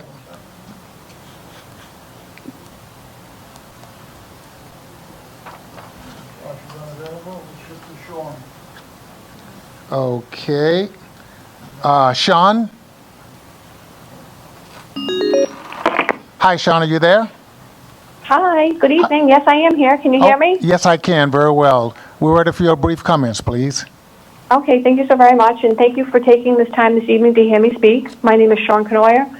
I'm the administrator at Friendly Nursing Home in Woonsocket, Rhode Island, and I have addressed this committee and other numerous committees many times over the past couple of years, usually on the same issues. But tonight I am addressing the committee to voice my opposition to the staffing bill. I believe it's House Bill 5012. I am opposing it for many of the reasons that you have heard from numerous colleagues and other members that have called in from our association this evening. And I completely agree with all of the opposition. This is an unfunded mandate. It is imposing staffing regulations on facilities that do, as we've heard numerous times this evening, a wonderful job in our country. I believe we're number 2 in the country. We have multiple facilities at high 5-star ratings, and we have fabulous quality measures. We deliver wonderful care. What we don't have is enough funding. And we've heard repeatedly about how we have millions of dollars to spend, but we don't spend it on our employees, which is absolutely not true. What we do have is the ability to stretch a buck probably further than anybody has ever had to stretch a buck in their entire lives. And that buck is about ready to break and rip in half. And I'm imploring this committee to please, for once, listen to us and restore the funding that we need so we can pay all our workers, not just our direct care workers, the wages that they need. The staffing shortage in this state is at a breaking point. We don't have enough people to work in our facilities, to care for our residents. We need funding. We need an access and a pathway for people to have a career in our facilities, which are fabulous careers. And I think after some of the things I heard this evening, the other thing I'd love to ask for this committee and for most of the people on these calls tonight is to please give our facilities and our workers the respect that they deserve. I heard some very ugly things this evening, and I am just absolutely heartbroken. I'm a third-generation owner, over 60 years in this business, and the climate has become just absolutely ugly, and I just really wish that everybody would stop fighting and stop pointing fingers and start working on a solution to solve the issues that we have. And it's not an unfunded staffing mandate. It is the funding that we need and the understanding for what we do every day, 24 hours a day, 7 days a week. Thank you for your testimony, Sean. We really appreciate it. And I really appreciate the time. I really do. So thank you very much. No problem. Okay, before we go to the next call, I want to try to get in another list of people who did send in written reports. This was on House Bill 5012. I'll go down about 10, and then we'll do the others at the end of this session here. In support was A.G. Peter Nerona, Adji Clark. Opposing is Bill F. Famitas.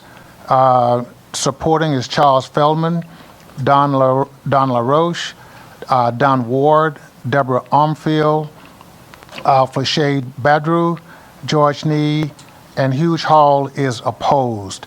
So I'll read off the rest of those as we go through. Those are written testimonies for your records.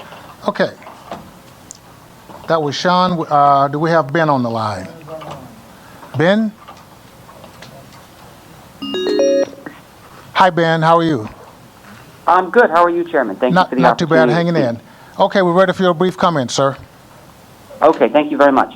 So my name is Ben Lescalt. I am the up-and-coming third generation for Grace Barker Health. My parents, Mark and Mary Beth, spoke earlier. I'm calling in opposition to the 4.1 bill, which is 5012. There's been a lot of angles that have been approached by this bill and a lot of opposition. I really only have one point to say, and it's in direct regard to the staff availability. The truth is, and I know it's been mentioned before, the staff just doesn't exist. It would be great to have as many as we possibly could, and I know administrator after administrator has said such on this call, but the fact is, people are leaving this industry. It's been mentioned before, this pandemic has scared a lot of people away, and to try to impose minimum staffing at a time when staff are leaving or maybe reluctant to enter the workforce is going to be devastating to facilities. We're a small family-owned facility. I'm looking at getting my administrator's license within the next year, and this is definitely something that, if it goes through, I may not even have a facility to have. My residents will be displaced, my staff will be displaced, and I know I won't be the only one. So please, I ask that you vote against 4.1 without appropriate funding. Thank you. Thank you for your heartfelt testimony, sir. We appreciate that. Okay, we have Lindsay. Lindsay's unavailable. Brian is next. Okay, Brian McGinnis, are you there? Brian, you're on. I know you are. How are you? Good. How you doing? Thank you. Ready for your brief comment, sir. All right. Thank you. My name is Brian McGinnis, and I'm in opposition to the 4.1 staffing bill. I've spent my entire adult life in the long-term care industry, from working in the dietary department of a nursing home for 8 years to inspecting all of the nursing homes throughout the state for the Rhode Island Department of Health for 6 years, and presently I'm the administrator of South Kingstown Nursing and Rehab Center, where I've been for 2 years. In my experience, the quantity of licensed staff, particularly CNAs, simply doesn't exist in sufficient numbers in Rhode Island to satisfy this 4.1 requirement without creating a void elsewhere in the healthcare system. We pay licensed CNAs anywhere from $16 an hour up into the mid-20s based on experience, and even with aggressive and costly recruiting efforts, it's difficult to attain full staffing levels by our own internal standards. The majority of CNAs I've hired come from working in other nursing homes.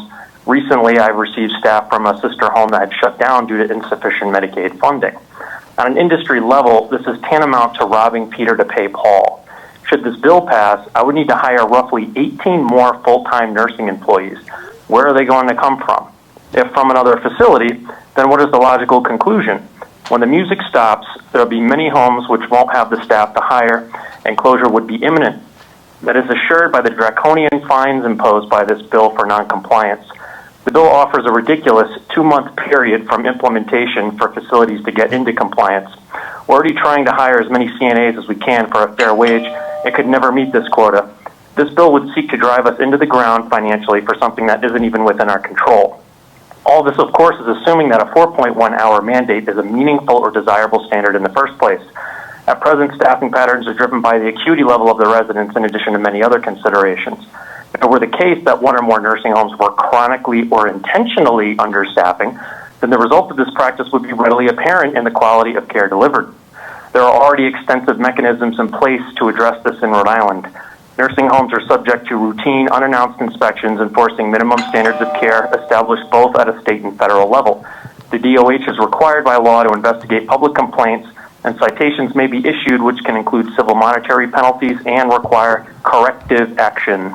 If this existing system were functioning as it's supposed to, then any true bad actors would be handled, and there should be no need for the state to dictate a blanket measure by which to achieve care standards, let alone a mandate that simply cannot be achieved from a practical or financial standpoint. Thanks, Brian. We have to wrap it up.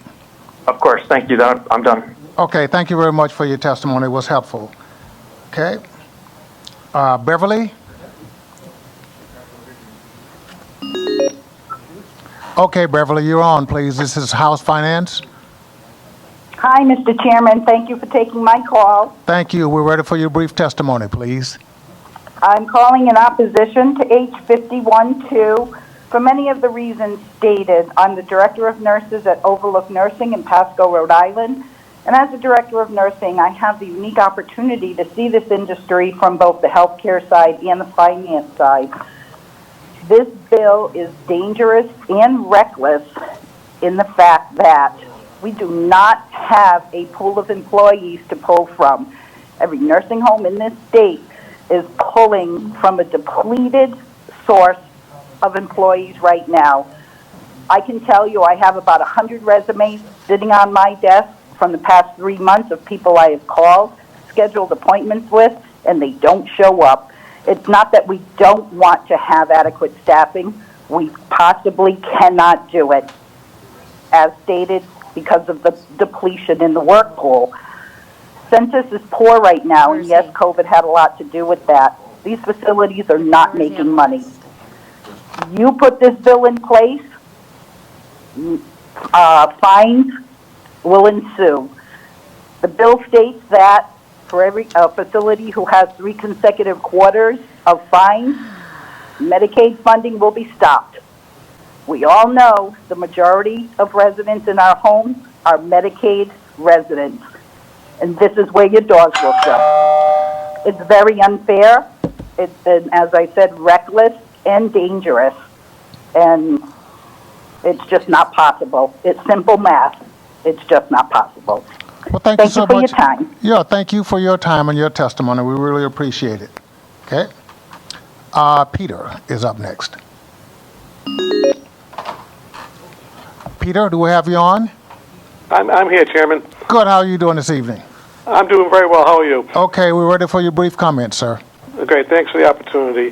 My name is Peter Pizzelli. I'm the administrator at Woonsocket Health Center. We're a family business. We also operate Golden Crest Nursing Center. Our family's been in the business since the early 1960s. I'm speaking in opposition to the bill 5012. But in saying that, I want to make it clear that I believe that everyone on both sides of this issue that's been testifying has done so in good faith.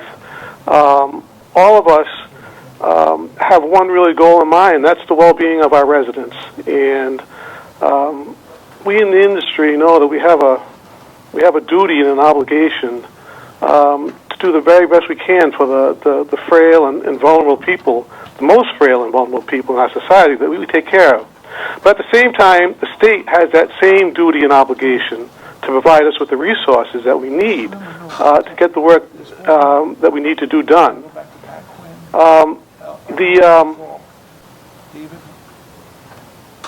most important thing, I think, is for the committee to gain a clear understanding of what our industry does, how it's funded, and what we're all about. And I think it's clear that there's a misunderstanding about that. Just earlier, Representative Slater had mentioned he didn't understand what the big deal was, the difference between 3.6 hours and 4.1. Well, that's a difference of $500,000 on a 100-bed facility. It's a huge difference. So we all know what we want to accomplish. We need to work together. This is not the right answer to the problem. I think we just need to work together, and we'll find the right solutions that will help us do our best for our residents, because ultimately that's what we're there to serve. So thank you very much. Thank you very much for your comment, sir. Appreciate that. Okay. We have a Reverend Anderson.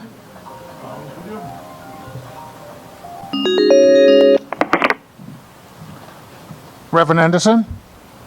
Thank you, Chair. I am Reverend Dr. Donnie Anderson, a native Rhode Islander, Providence resident, a member of the Rhode Island Interfaith Coalition to Reduce Poverty, and a member of the Executive Committee of the Rhode Island Democratic Women's Caucus. I want to thank you for this opportunity to testify in favor of H5012. As a minister, I visited congregants in a number of nursing homes in Rhode Island for many years, and it is overwhelmingly clear that the quality of care and the subsequent quality of life for residents varies significantly from place to place. A major factor in high-quality facilities is the number of staff and the time they spend with residents. The degree to which we care for our elderly and the people who care for them is a powerful measure of our humanity and compassion. Being the 51st worst state in the nation in nursing home staffing levels is hardly a position of pride. This bill provides us with the opportunity to make a notable improvement. Please pass this bill out of committee and onto the floor for a vote. Thank you. Thank you for your testimony, Reverend. We really appreciate that. Thanks, Chair. Bye now. Sure, you're welcome. Waiting for Howard.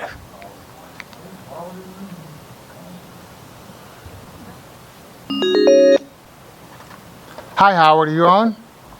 Yes, I am. Can you hear me? Yes, I can. We're ready for your brief comment, sir. Okay. Thank you very much, Mr. Chairman. My name is Howard Ostrowski. I am a certified public accountant. Okay. I am testifying against the proposed legislation because of the issue of funding. I have been preparing cost reports for nursing home clients for more than 40 years. A lot of my facts you have heard previously by other people, but I feel that they should be restated. My clients have experienced losses in providing care to Medicaid residents for many years. COLA increases have not kept up with the rate of inflation and increased costs. I have seen certain of my clients losing over $20 a day in direct nursing care, direct care, and indirect care. That means if a facility has 15,000 Medicaid days, losses can exceed over $300,000 on its annual operating costs. Historically, nursing homes have made this up through Medicare and private pay patients, but those subsidies are shrinking due to an increased conversion of traditional Medicare coverage to Medicare Advantage programs run by managed care organizations. Not rebasing of costs every 3 years since 2010, and the addition of many unfunded mandates, such as a 55% increase in wages. From 2010, it was $7.40. It's gone up to $11.50 in 2021. Double-digit increases in food and health care costs. Medicaid losses of this magnitude could put many facilities in jeopardy of surviving. Additional funding is necessary to cover existing and current losses, and any new imposed costs have to be reimbursed. I am sitting here dealing with numbers. It is a blessing to have all the nursing personnel who can care for our elderly. You know, it is tax time, and people just want to know the bottom line. Am I getting a refund? Do I owe? I know that the bottom line here is that nursing homes need funding. To believe that facilities will be able to absorb more unfunded mandates is not wise. For this reason, I am against this bill. Well, I just ended. That's okay. Saying that. Right on time. I appreciate that then.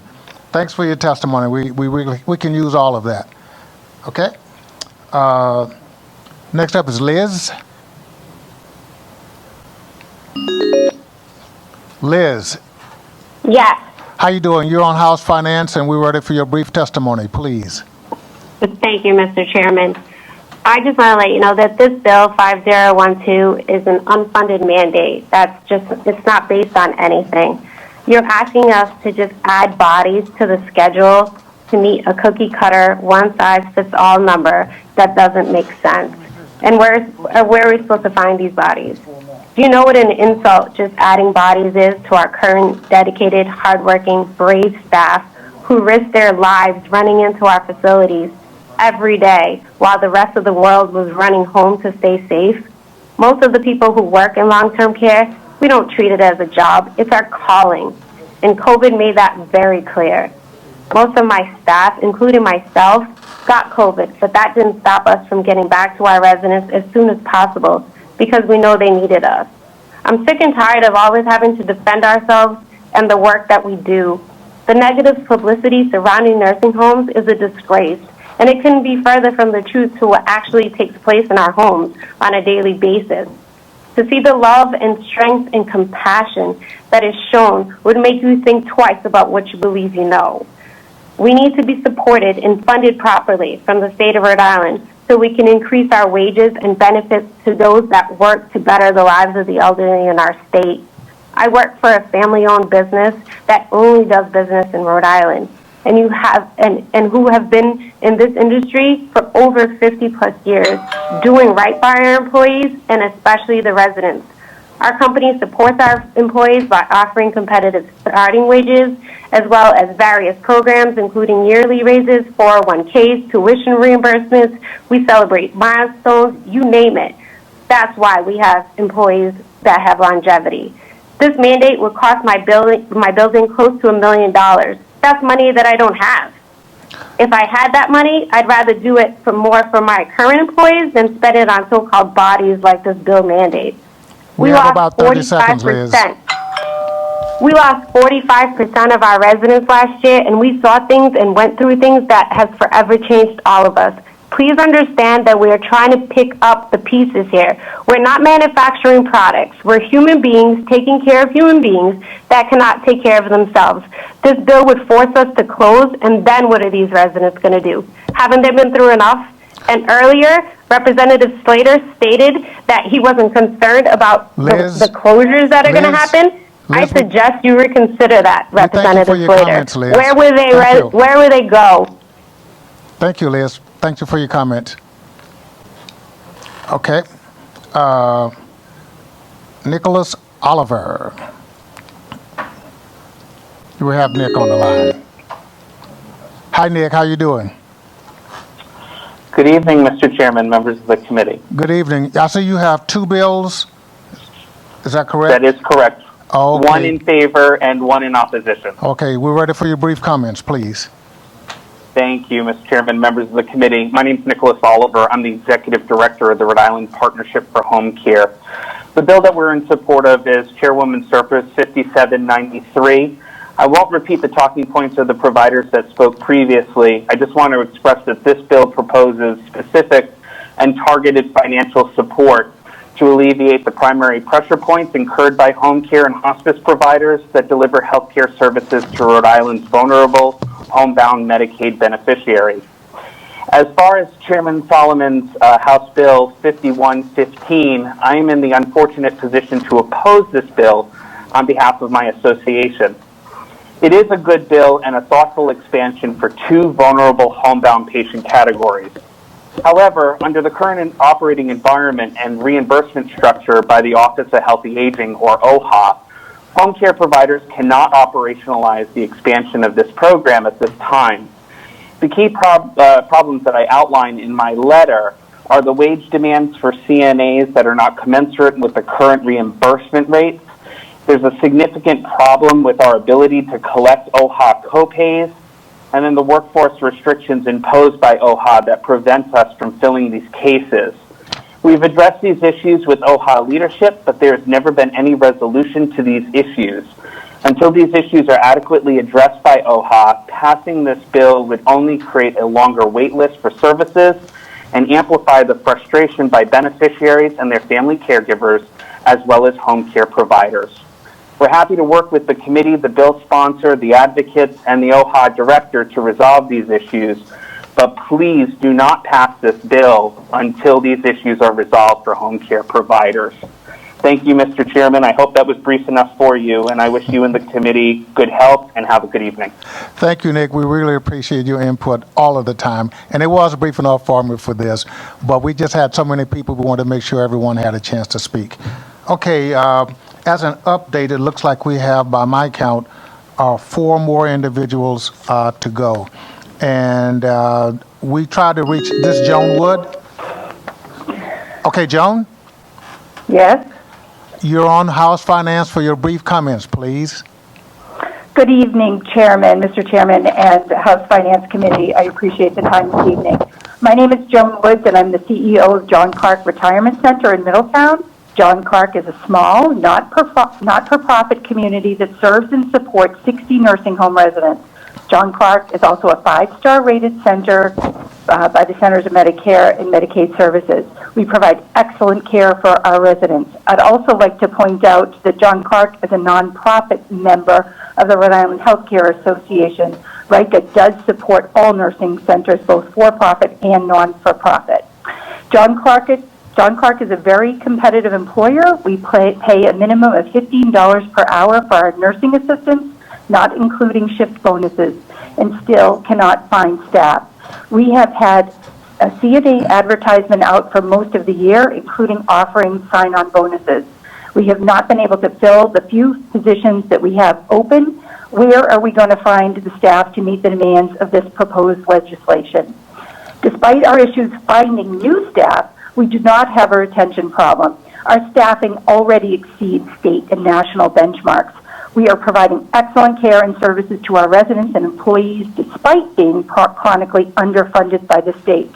H5012 will cost us at least 20% of our income, including implementation and anticipated penalty fees of this legislation.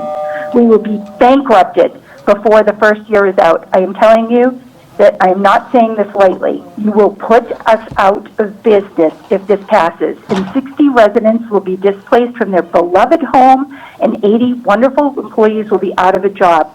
In closing, the altruistic intent of this legislation will have a dire unintended consequence that you must acknowledge and prevent. Thank you for the time this evening. Thank you for your time, Joan. We appreciate you hanging in there with us. All information is important to us, so thank you. We go back to David. Is this David Valise? Hold on, I don't have him on the line just yet. Okay.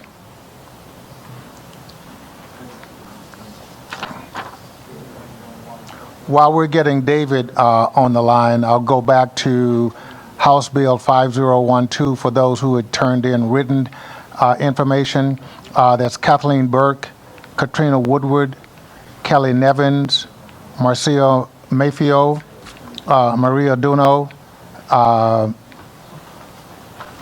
Nicole Ward, Oprah Page, Patricia Connolly, Protect Health Rhode Island, Rick Butler, Sean Eden, SEIU, Shirley Lugwiski, Cedar Fire, Stephen Brown, Tanya Harris, and Yaslin Sora. So those individuals turned in written testimony, which can be found on the net. Okay. David's on line one. Okay, David, you're on line one. Welcome to House Finance. We're ready for your brief testimony. Thank you very much to the chairperson and committee members, and to Rep. Slater and Rep. O'Brien. My name is David Valise. I'm the director of the Rhode Island Interfaith Coalition to Reduce Poverty, and we are proud to support the Nursing Home Staffing Quality Care Act legislation. The Rhode Island Interfaith Coalition to Reduce Poverty is a coalition of faith leaders and advocates throughout Rhode Island who are working to end poverty and fight inequality. Our collective faiths are united in the belief that we must fight injustice and help those in need. To deny nursing home residents adequate care and to deny nursing home healthcare workers adequate resources is an injustice. Passing this legislation would be a needed declaration of solidarity with frontline and essential workers who are taking care of one of the most vulnerable populations in the state. Now more than ever, we need to stand up and support the vulnerable populations of Rhode Island. Before the pandemic, nursing home workers were already overworked and underpaid, which led to residents being underserviced. Now, because of the pandemic, the crisis has worsened and has become even more dire. The time for inaction has passed. We must act now to support nursing home healthcare workers who are putting their lives on the line every day for their fellow Rhode Islanders. Rhode Island is way behind on staffing levels, 41st in the country. That is not acceptable, and we cannot wait any longer. So let's support the heroes that are taking care of people. Thank you very much for your time, and thank you also to the clerks who are connecting us. Thank you very much. They are doing a great job. We appreciate them more than they know. Okay, looks like we're down to the last two that I have on my records, and that's Pat Quinn should be up next. Hi, Pat, you're up. Pat? Good evening. Yeah, I'm here. Okay, Good thank evening. you. How you doing, Chairman Abney? Thank you again for this hearing, and appreciate everyone's time on the committee. Speaking in strong support of 5012, Rep. Slater's bill. I just want to touch on a couple of quick things. The bill actually has three components. Most people have in your testimony have focused on the staffing. It does earmark the COLA, the cost of living adjustment, to the direct care staff. That's extremely important that we begin to lift wages. It also has a training component so that we can begin to recruit and train people. So we understand it's a multifaceted problem. Long story short, the amount of money you get paid and the workload that is demanded of you don't equal. Every job has its pluses and its minuses. Many people on both sides of the issue spoke eloquently about service, about caring for people and doing for those who can't do for themselves, but people still have to eat and they have to have a reasonable work assignment. So every patient, every resident deserves quality care, and every caregiver, a CNA, a med tech, an RN, whoever it may be, they deserve a reasonable workload. Most people do this job out of service. They want to go home at the end of the day and feel like they made a difference for people, and the current staffing in nursing homes does not allow that. This bill was introduced before the pandemic. The pandemic brought to light all of the weaknesses, all of the problems with a staffing model where people work in many different homes, work crazy amounts of hours, and have unreasonable workloads. We're not blaming anyone. We're pointing out very simply that when people have an assignment that's too large, the incidence of infection control increase, that there's going to be lapses. It's just human nature. We can't all be 100% of the time. So it's really, really important that we understand that this is to move forward and rebuild the workforce by building a reasonable workload and by giving people good compensation. Right now, the present system gives owners an incentive to short because they get paid the same amount regardless of how many people are on the floor. So again, I thank you for your time. We need to rectify the situation by bringing the pay and the demands of the job into line. It's a very difficult job. I defy anybody to walk in there at age 22 and walk out at age 65 intact. This will beat you up physically and emotionally. It's a very difficult job, and it's underpaid primarily because it's women and people of color. It's got to change. The status quo is lethal. Thank you for your time. Thank you, Pat, for getting back to us. We really appreciate your testimony. Okay, looks to me like bringing up the rear will be Emmanuel Falk.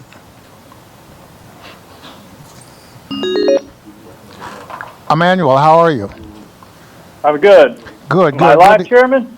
Are you what? Am I live? Are you live? Yeah. Oh, yes. No, you're last. Okay. So you only got 10 seconds. All right. All right. Thank you, Mr. Chairman, members of the committee. Emmanuel Falk, SEIU 1199. I just want to point out a couple numbers. It's in my written testimony, but according to CMS, quarter 2, 2021, Rhode Island ranks 41st in the country in terms of the staffing that nursing home residents in Rhode Island receive. That's unacceptable. Last in New England. There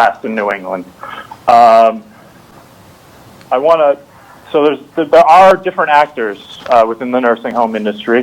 There are 11 nursing homes that staff at 4.1 and above. The top nursing home in the state provides an average of 5 hours of care. And then at the bottom, we have 5 nursing homes that offer basically half of that, 2.5 or less, including one of the nursing homes you heard from tonight. That's unacceptable. We need to level the playing field. We need to have better staffing. Why should one resident get 5 hours and another so little? I've testified before this committee multiple times. I've heard, rightfully so, that CNAs, caregivers in nursing homes, they're angels, they do special work. The world is finally calling them heroes. They have been through a lot. This job is not easy during regular times. It is dealing with excrement, treating loneliness, and ultimately dealing with death. And loneliness and death have been in large supply during the pandemic, as we all know. It is the CNAs we represent and CNAs throughout the state, not in unions, that held the FaceTime phone for the final conversation. And then it was the same CNAs that put residents in body bags. They're tired. We have a mental health crisis. They've been through trauma. They need to be listened to. A sign saying you're a hero is not enough. Saying it publicly is not enough. They need real policy. This bill is real policy. Please pass the Nursing Home Safe Staffing and Quality Care Act. Thank you. Thank you, Emmanuel. We appreciate your passion about what you do. Okay, that exhausts, I believe, the list that I have of witnesses that called in. I'll check with the sponsor to make sure there was no one else that I missed. Do you think we got them all, Scotty? Yes, I think we're... Okay, so and I think I read into record all of the ones I needed to. So what I will do is first thank all of you for staying, the staff, the committee members, the people who called in. I know it was a long night, and as I said at the beginning, would be a night that's full of passion, and it was as it should be. But the information that you gave us is just so critical in making sure we do the right thing. The last business is just reading into the record again, closing the hearings on Bill 5012, 5061, 5063, 5115, 5792, 5793, 5796, and 6050. If there are no other questions on any of those bills, the committee stands adjourned for the evening.